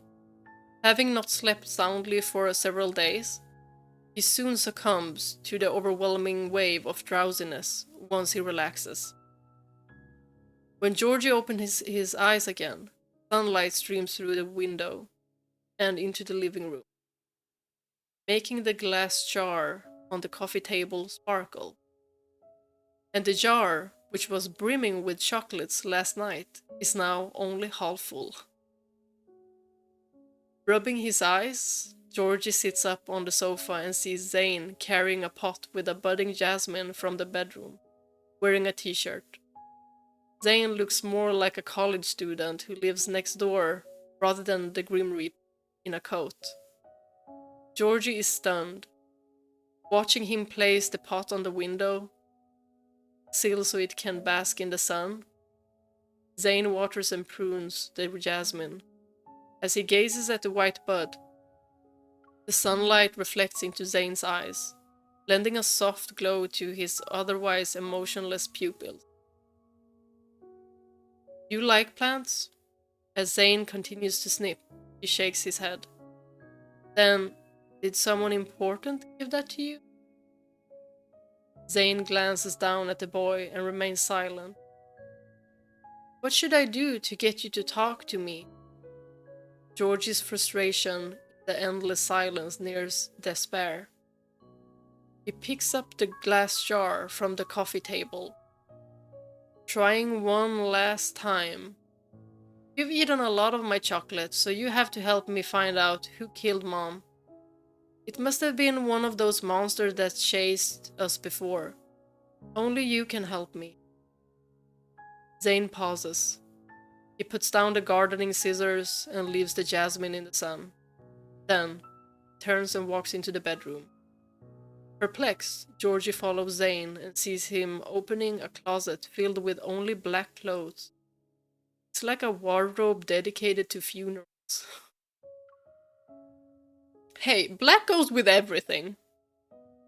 And aside from the wardrobe and bed, there are no other pieces of furniture in the bedroom. Next to the bed is a holographic screen. Unlike the outdated TV drama in the living room, this displays countless moving green dots. What's that? Unsurprisingly, Georgie's question is met with silence. Zayne, wearing his black coat once more, reverts to the Reaper-like appearance Georgie saw before. Georgie follows Zayne out of the apartment, and they arrive at the convenience store. This time, Zayne heads straight for the refrigerated aisles, methodically scanning rows of various flavored sodas. Eventually, he picks a bottle from the top shelf. Its packaging unremarkable. Is it any good? Georgie can't help but ask. Zayne pauses for a moment, then grabs another bottle. He also slips a jar of chocolate into Georgie's arms before proceeding to check out. After leaving the store, Georgie takes a few sips from his soda. The flavor isn't anything extraordinary. Zayne opens his bottle and starts pouring it out. Before Georgie can react, the liquid solidifies in midair. A popsicle? It looks weird. People used to call it an old popsicle.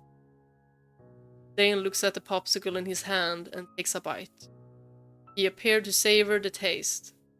So, you like stuff other than chocolates and nutrition drinks, Georgie adds. Even though it's still very strange, Zayne doesn't mind this comment, and the two walk down the street. There aren't many people around. It's to be expected because wanderers are present. And people prefer to stay indoors as much as possible. The city's outdoors belongs to robots, wanderers, and weeds. With the chocolate-filled jar in his arms, Georgie follows Zayne. Zayne takes long strides, and Georgie has to jog to keep up. Just as he catches up, Zayne suddenly stops. Georgie almost runs into him. He sees Zayne standing outside an abandoned plaza with overgrown grass.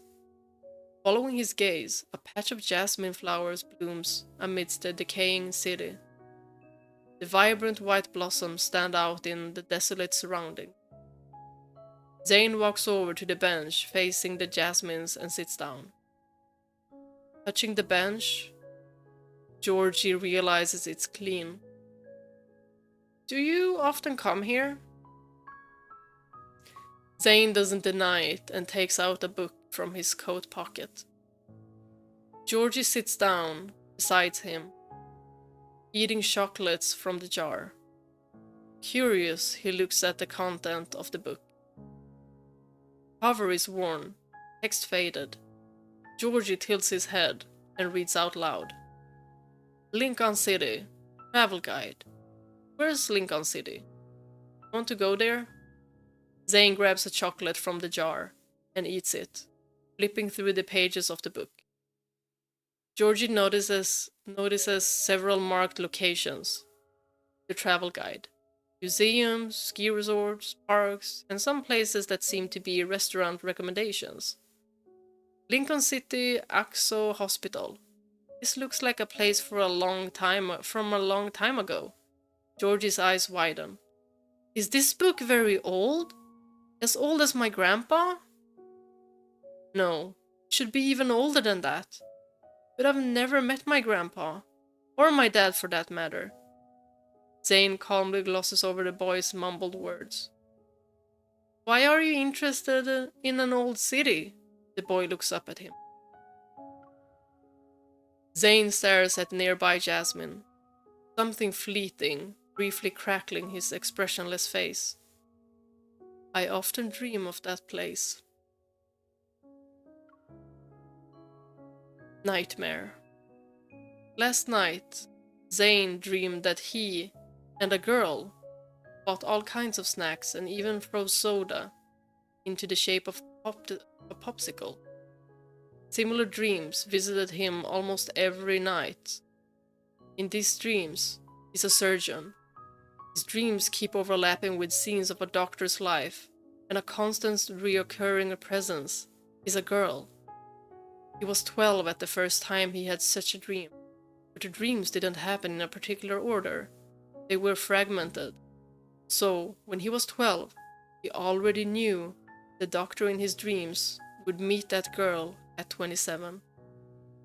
With how frequent these dreams are, he slowly thinks that the doctor is him. Is he like having premonitions, like he can see into the future? Or rather, he wants to become the person loved by the girl in his dreams. He records them, hoping to find their traces in the barren city. The place called Lincoln City years ago. The landmarks that can only be found in travel guides. Food, flavors, and plants in his dreams.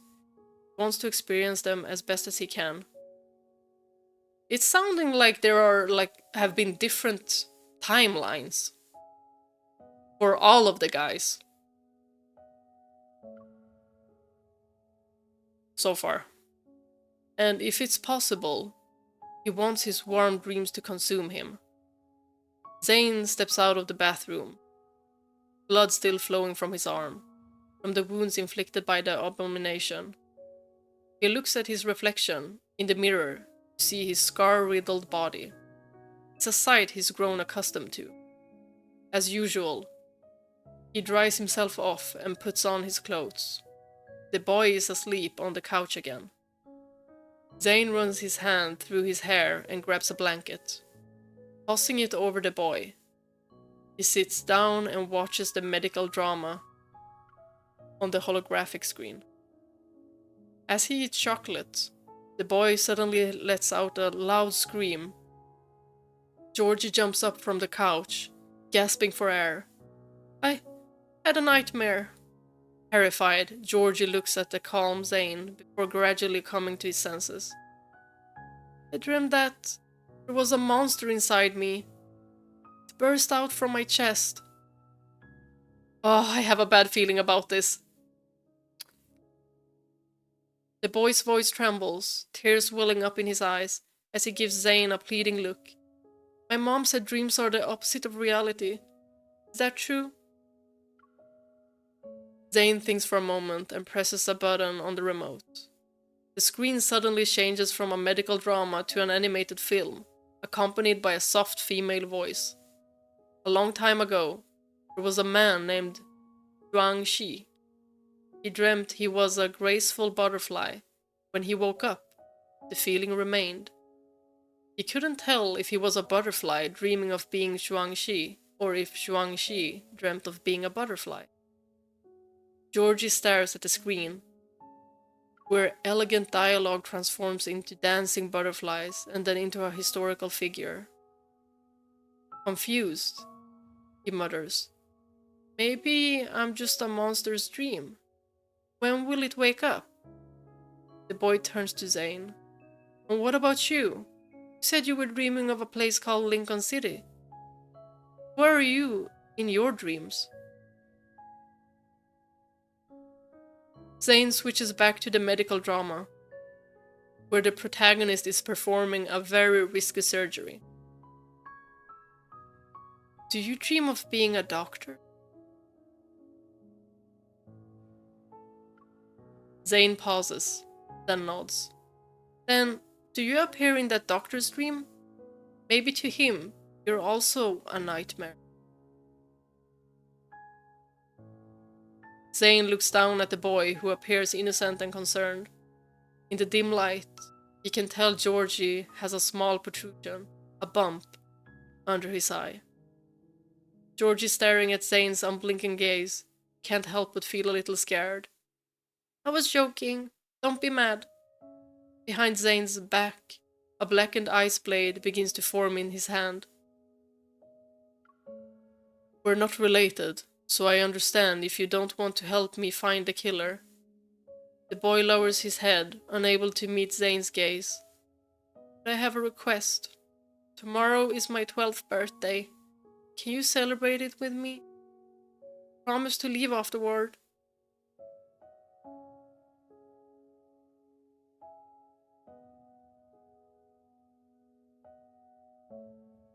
Zayne is taken aback. The ice blade quietly melts away. Silently, he stands up, turns off the screen, and walks back to his room. Is that a yes? Boy's voice, filled with disbelief, resounds behind him. Zayne's room. On the screen, a red dot begins to grow amidst countless green numbers. The coordination of the red dot shows that it's right next to Zayne.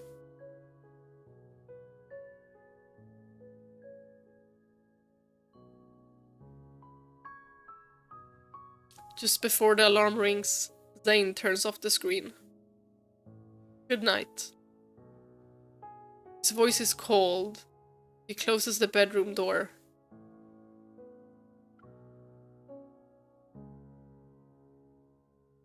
Dang it. Oh, I'm so weak when kids are involved. Birthday. The next day, Zayne goes through his usual routine of moving the jasmine to the windowsill to soak up the sunlight. He waters it. After that, he puts on a black coat and takes the boy with him. Zayne leads Georgie into a desert place, where the robots behind the glass window are diligently making cakes and pastries. Is this for me? The boy's face is filled with surprise. Zayne taps on the holographic menu and adds a macaron to their meal. He turns to meet the boy's curious gaze. I dreamt about it last night. The boy's eyes widen. The doctor in your dream ate a macaron? Another person did as well, Zayne says, taking a seat by the window. Georgie sits down with Zayne. Will the doctor also dream of you celebrating my birthday? Zayne looks out the floor-to-ceiling window.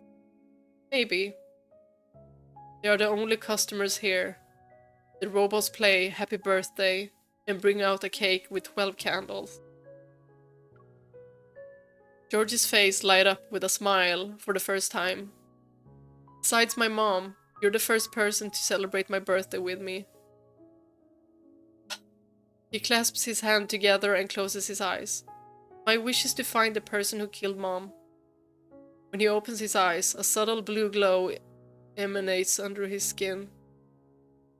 Georgie smiles at Zayne and blows out the candles in one breath.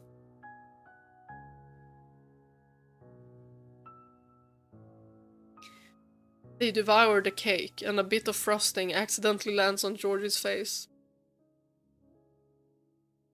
It reveals a childlike innocence that matches his age. When's your birthday? The boy looks up. Zayne eats the colorful macaron. I don't celebrate birthdays. You never celebrated your birthday before? The boy's eyes widen. I stopped after I turned 12. Why? The macaron's overwhelming sweetness fills his mouth, but Zayne still wants another. Zayne's dreams began on his 12th birthday. His adoptive father became an abomination. Hook-like tendrils growing inside him, he attacked his wife and son. Zayne watched helplessly as his adoptive mother died before his eyes. When his adoptive father lunged at him, Zayne chose to use his evil. He stabbed the ice into his adoptive father's heart. That was Zayne's first kill. It was also his first time freezing an abomination, preventing them from turning into wanderers. He was only 12! Just like this boy. He never celebrated his birthday ever since. And this boy is probably not gonna be able to.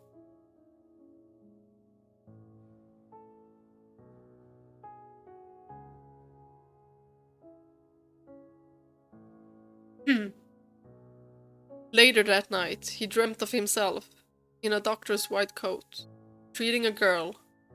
Dreams have become his only solace ever since. It's like he's stuck in a dream. Like he can be two people. One in a different reality. Even after the cake is finished, Zayne doesn't reply. Determined, Georgie lowers his head. When it's your birthday, I'll bring you different kinds of chocolates. Astonished, Zayne looks at the boy. Outside the floor-to-ceiling window, the sun sinks into the horizon, casting a brilliant yet melancholic glow upon the desolate city. The sunset is so pretty, Georgie gazes out the window in awe. I used to live with Mom in a dorm at the factory. It doesn't have windows, so I've only seen sunsets in VR games. Zayne suddenly asks, what if you look at the sunset and feel nothing at all one day? What's the difference between that and being dead? Georgie turns, displaying a maturity beyond his years. Mom used to say that dying with clarity is better than living like a corpse. All of a sudden, chaotic footsteps resound. Dozens of heavily armed police officers come into view, surrounding the desert place with their guns raised. Bewildered, Georgie looks at Zayne. Detective Ivan walks in, raising his hands to show he's unarmed. We can negotiate as long as you let the child go. Panicked, Georgie stands up. We're just celebrating my birthday. Ivan looks at the candles and cake crumbs on the table, unable to hold back his anger. He's the person who murdered your mother. Zayne remains motionless. Taking this opportunity, Ivan steps forward and positions the boy behind him. However, when he turns him around, the boy no longer looks human.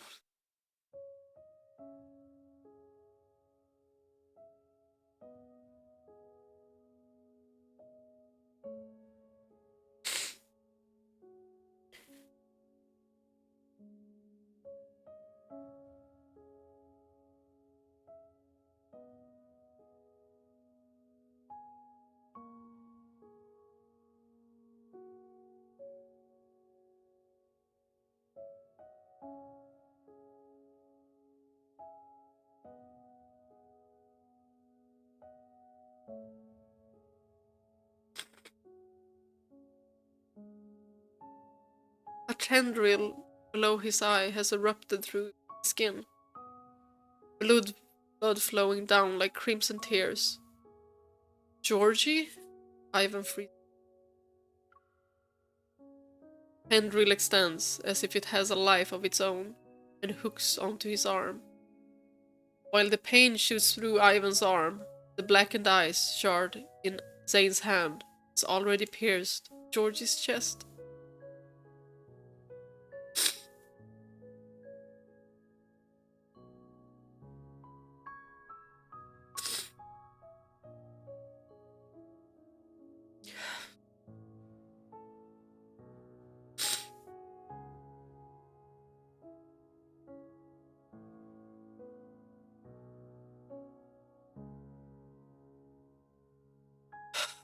Everything unfolds before Ivan's eyes in an instant.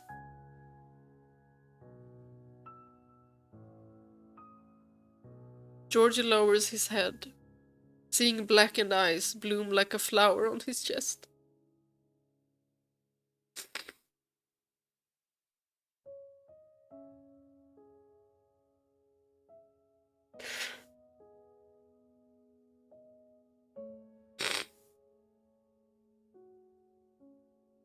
Do I not have paper?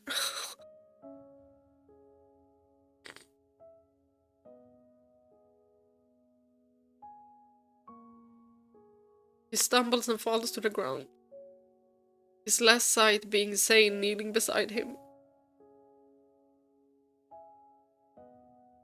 Tears well up in Georgie's eyes. What happened? Did the monster wake up?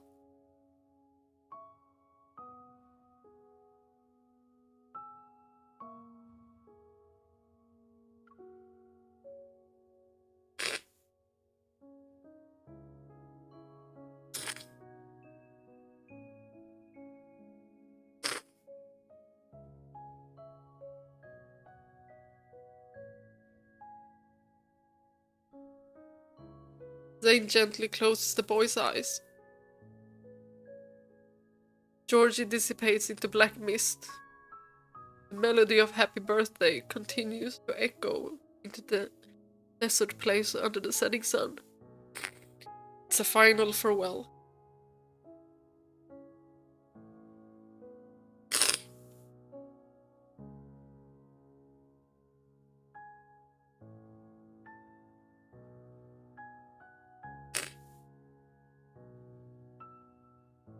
I really do be needing tissues when I read these. Oh.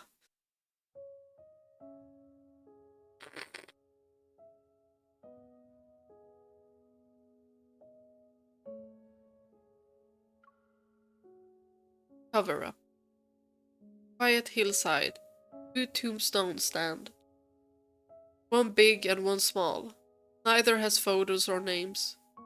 Zayne places a jar of chocolate in front of the small tombstone. He remembers the woman buried here. She approaches him half a month ago, pleading for him to kill her. I know some wanderers were once human. She was frail but determined. Some of my co-workers turned into monsters. Terrifying things grew from their bodies. They attacked people and then became wanderers. I think it's related to our prolonged exposure to protocors.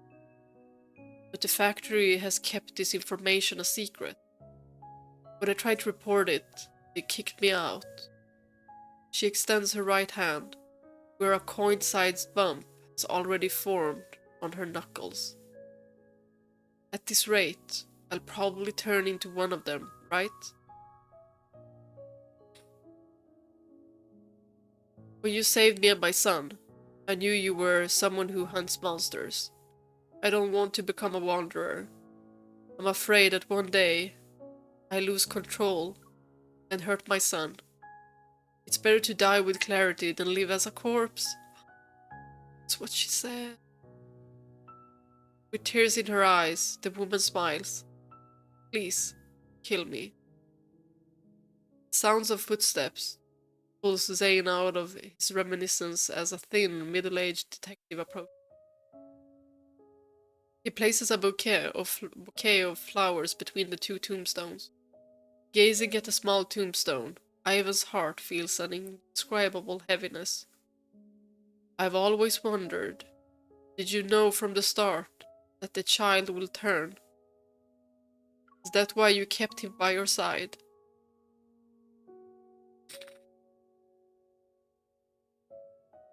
Zayne reaches into his pocket and pulls out 2 chocolates. He hands one to Ivan. Ivan hesitates for a moment, then takes it. I'm not sure how many people actually know, but the wanderers that roam the city now are not just energy clusters, like they were in the beginning. Some of them were once human. My reports have been suppressed, and my family has received death threats. The higher-ups don't want people to know. Zayne silently unwraps the chocolate and puts it in his mouth. How long do they want to hide it?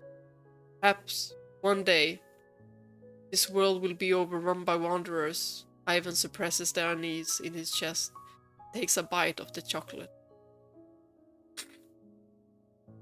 All I can do now is stop the investigation on Dawnbreaker and destroy the records. That way no one will ever know of your existence. Hopefully, this will buy you more time to prevent the world from collapsing. Zayne looks at the detective. I hope this will be our last meeting. Ivan forces a smile. Yeah. If I see you again, does that mean I'm going to turn into a wanderer? His expression becomes solemn, smile gone. If the time comes, please don't hesitate to kill me. Ivan watches Zayne's dark silhouette fade into the blood-red sunset. He murmurs to himself, this time, justice stands with the Grim Reaper. A familiar melody drifts through the darkness. It's Happy Birthday. Happy birthday, Dr. Zayne. The girl's clear voice rings out, her smile warm like the morning sun.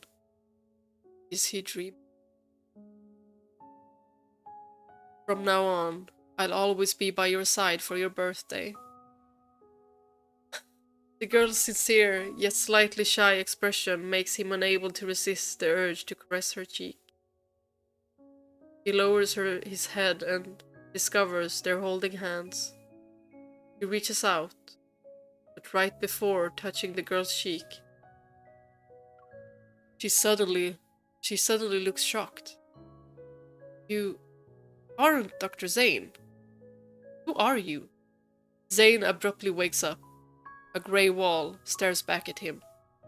The alarm resounds, and the holographic screen starts flickering red again. Zayne takes a deep breath. What did that dream mean? How did the girl see him? It's as if she saw through time and space. Through his dreams, realize it's not the doctor. Wow, this is so interesting. That has to be MC. And she saw him. Wow, oh my gosh. I need to read all the freaking lore. Like, it doesn't matter if I main Raphael. Like, I need everyone's lore. I need to watch every single card. Zayne's gaze sweeps over the windowsill. The jasmine quietly blooms under the moonlight.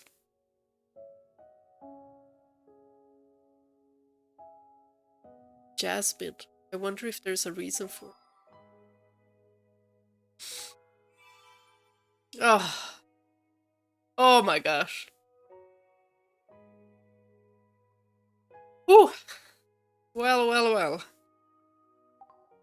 Dr. Zayne? The timing's kinda off, but I still need to remind you. If only there was a way to turn off your phone with just one press of a button when it's bedtime. Otherwise, when you're trying to fall asleep, you're thinking about it. And when you're awake, it's still in your hands. It feels like your phone has stolen our time together, you know. Can we say goodnight? And then just like exit through the date? So he doesn't accidentally see me like I'm online, but also good night. Like I want to say good night because maybe he's really tired. So, good night. Good night. See you. Well, to honor this see you, let's set a time for me to see you again.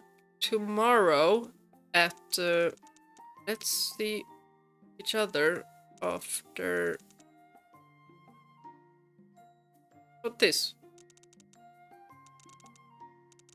At this time. It's like meeting at a halfway point on a journey. Anyway, you can tell me about all the interesting things that happened before we met. Exactly. Good night. We are gonna have Zayne do the claw machine. It's okay, I have tickets. I have tickets. Let's go. He usually lets me play. You're most likely very familiar with this kind of claw machine now. Very. So you're saying you just want to stand around and watch? Go ahead. Play to your heart's content. Yeah, I love how different they are. I love how freaking different they are. Zayne wants MC to go. Raphael wants to always play. And sometimes, most of the time, he refuses when I want to play. So I'm like...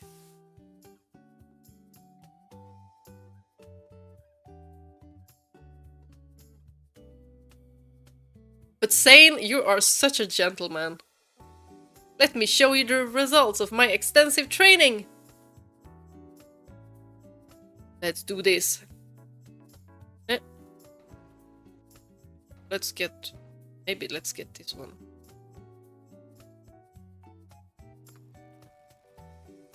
Come on! Ah! I'm usually really good at this! Thank you. I'm gonna try to do my best. Let's... You know what? Let's grab this one.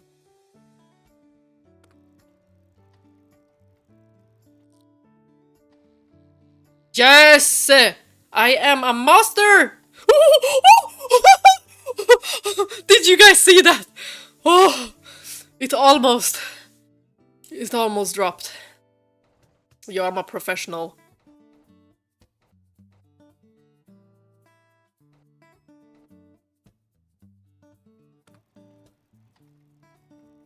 Oh, come on.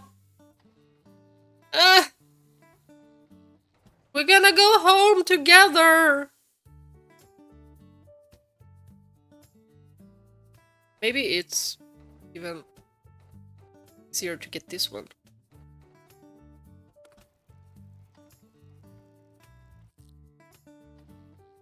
Aha! Don't drop! Don't drop! Oh my gosh. This is going really well. Can we get the fox?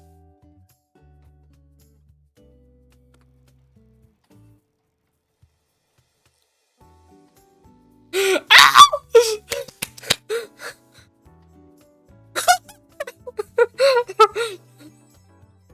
Yay! I wear a scarf. Oh, what?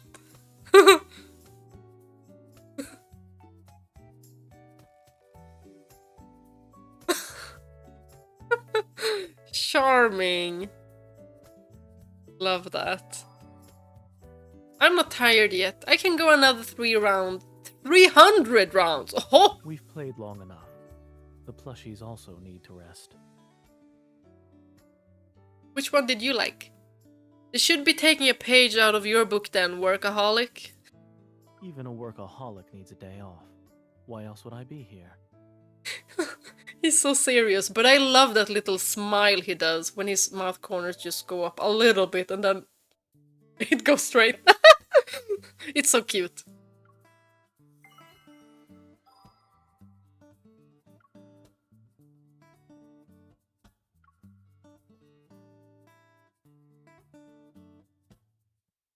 Well then.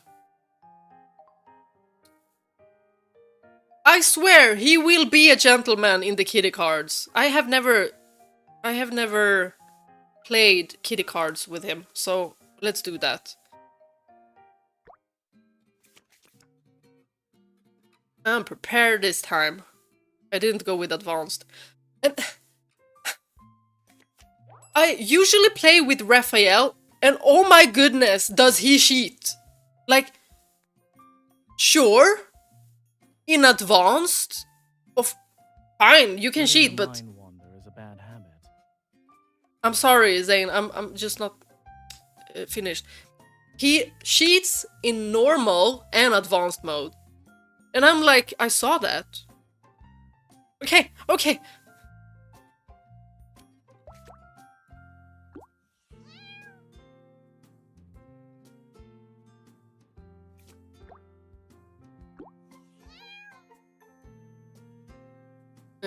Yeah, so Raphael is vicious about the kitty cards. Like, he does not like losing. But then again, I'm like, aren't you afraid of cats? Yet you're here like, yes, I love this game, I need to win!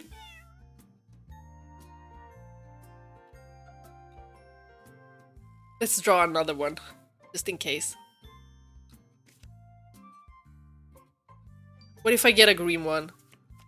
Oh, what was that? Aww. You're over-exaggerating.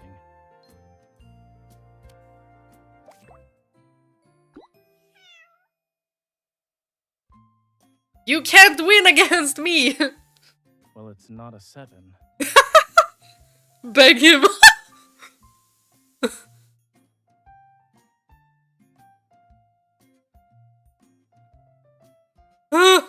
What?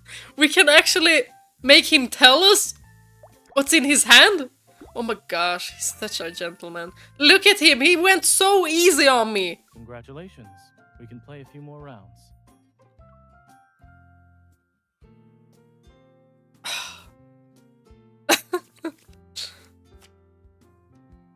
This round is mine! I hope. Oh my god, he's so nice. Raphael would laugh in my face.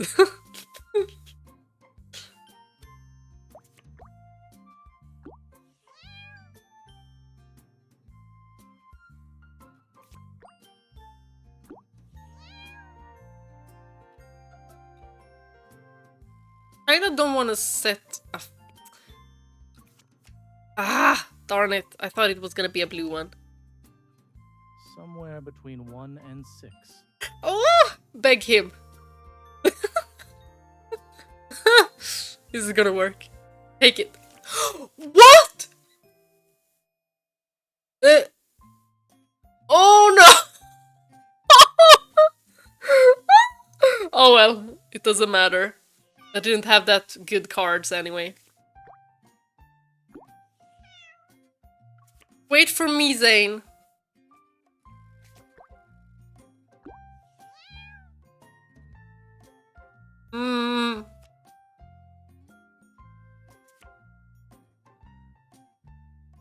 This one isn't bad. Are you sure?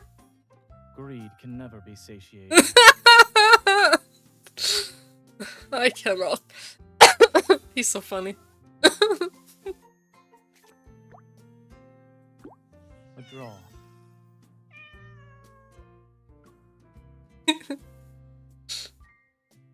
Looks like you're good at math.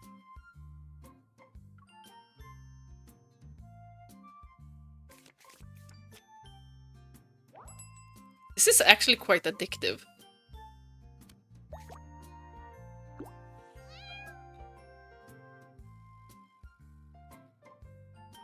Please let me win. Now would be the good time to beg. MC, beg! Beg! Wait. No, I need this one first. Now I can beg!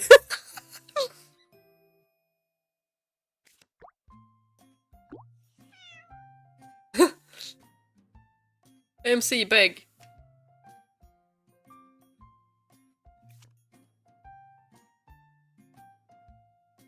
Beg.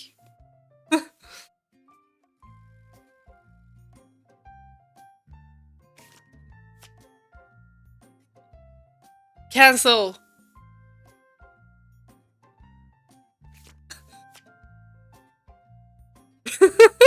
Oh my gosh, I freaking love him!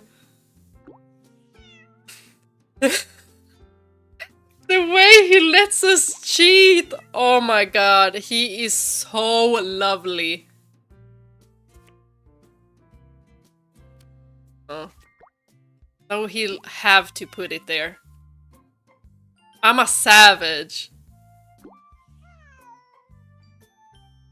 Yo, he let me win.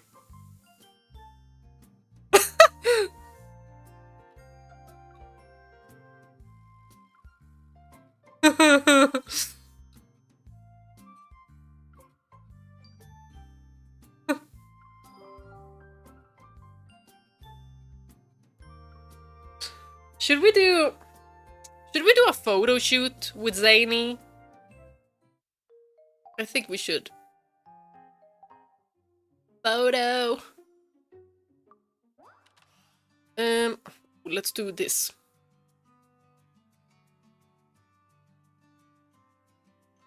We can keep this background. I actually love it a lot. Wait. No, let's have blue because he has black hair.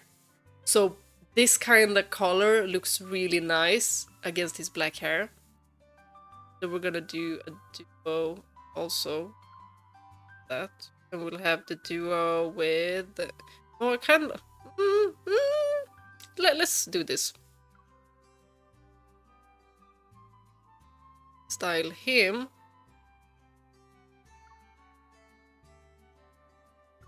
Oh, I freaking love this. Oh my gosh. That is so incredibly hot. These straps.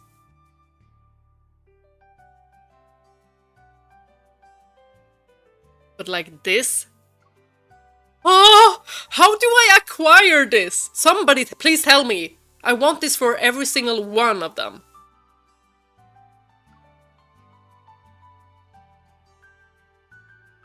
Okay, focus. I don't even have that much battery on my phone anymore. We're done. And style me. Outfit. Oh, are we gonna look princessy? We want to like match Zayne. Oh, okay, this matches with Zayne. But this does too. And I love, love, love this outfit. Oh. Let's do this.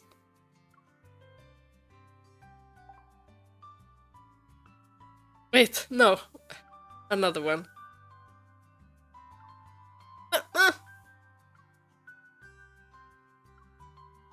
Maybe we'll do this anyway.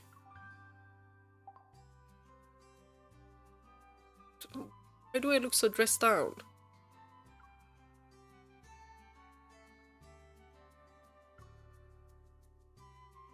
Oh my god, I freaking love this. Wait, it's on everything.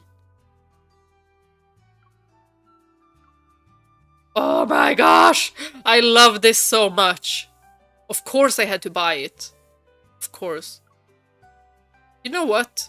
He can look proper. And we'll look a bit casual. It's giving. It's giving CIO. With regular girls. Let's go. Oh my gosh.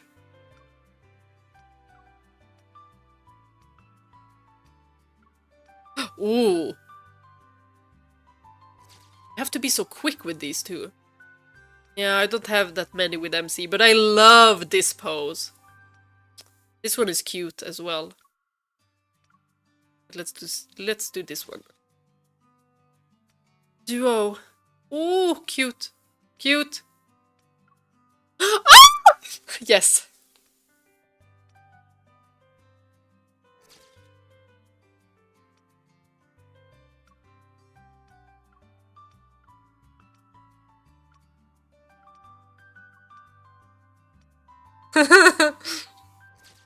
Cute.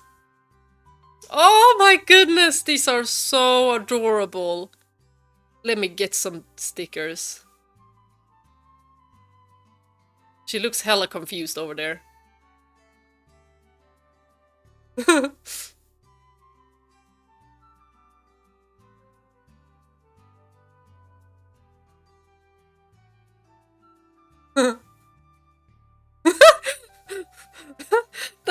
That's cute.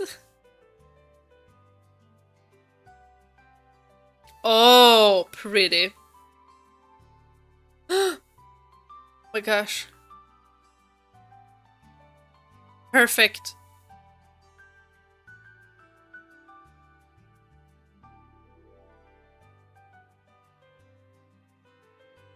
Adorable.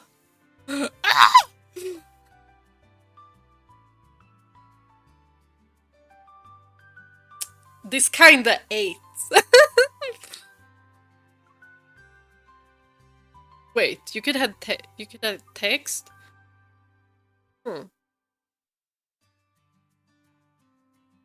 Okay. This looks really nice. Looks really nice. I'm gonna save it. We're gonna save it to local. We're gonna save it on the cloud.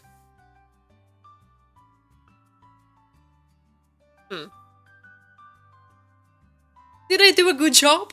Did I?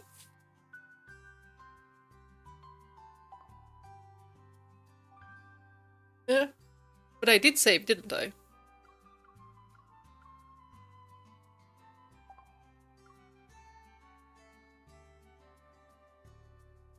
And then there is this photo booth.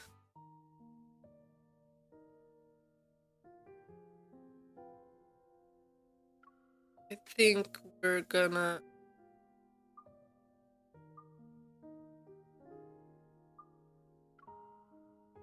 Cute. Oh, I love this one so much. Oh, they're adorable. Then there is...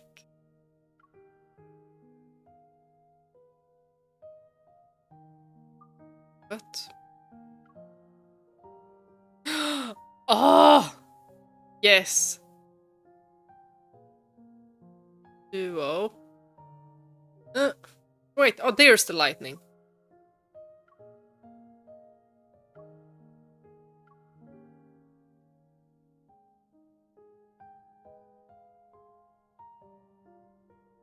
That is cute.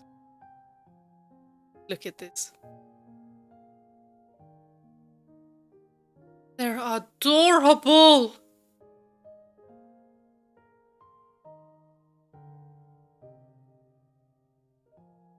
Oh, adorable.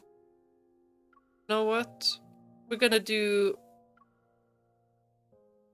Huh. Oh, it's this one!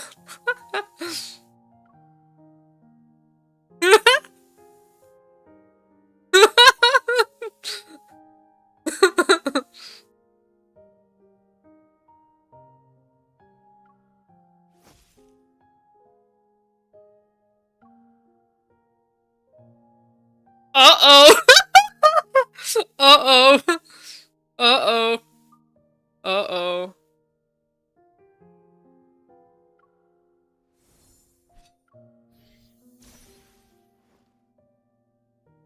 We don't want to do weapons.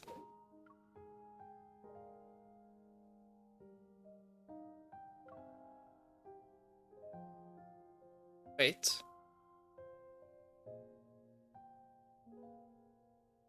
How do I move this girl? Oh.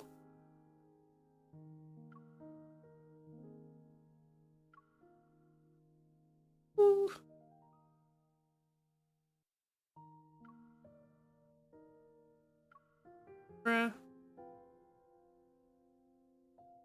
Oh. Oh my gosh. What am I?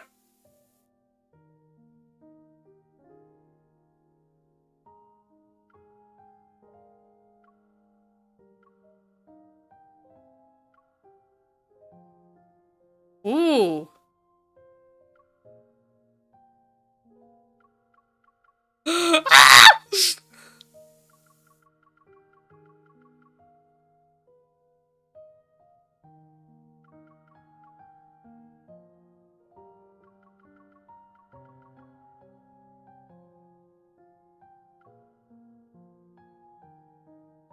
Oh my gosh, look at this.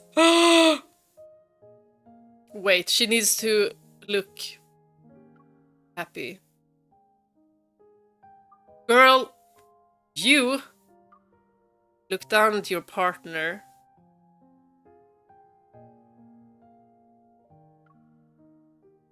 And you look at your partner. He can't. Gaze. Wait. If we do at orb. Ah, not there.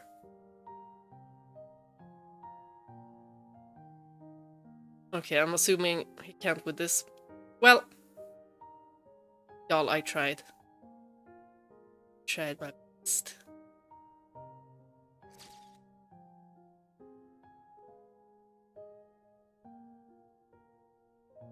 This is so cute. Ah! Oh my gosh! Oh, why am I screaming? Just the way he looked up, I was like...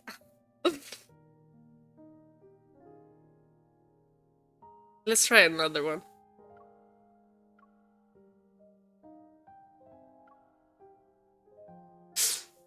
Wait, this could be funny.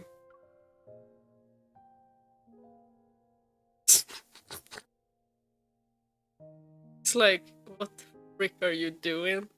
Zayne!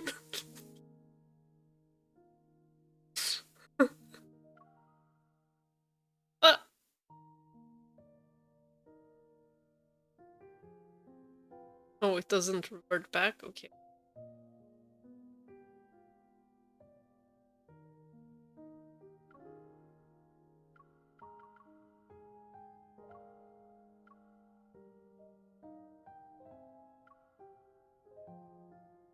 What are you doing, silly?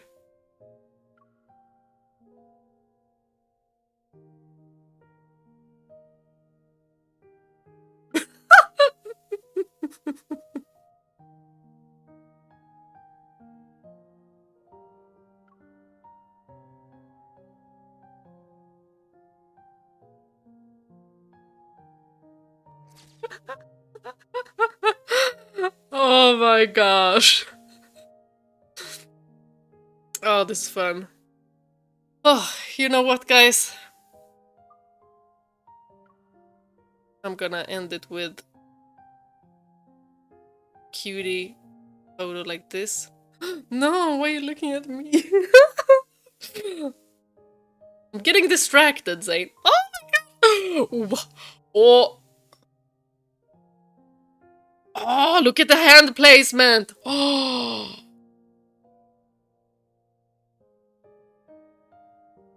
Okay. Had enough. I need to... Oh! It's 1 minute past midnight. Okay, maybe I should go sleep. Maybe I should go sleep. But wow, this game is so much fun. Even though it also makes me cry, but it is so much fun. And there is so much to do. Like, it feels like it'll be never ending. That's great, right? And they're probably gonna upload more story, main story, right? Probably are. Okay, that's it for today.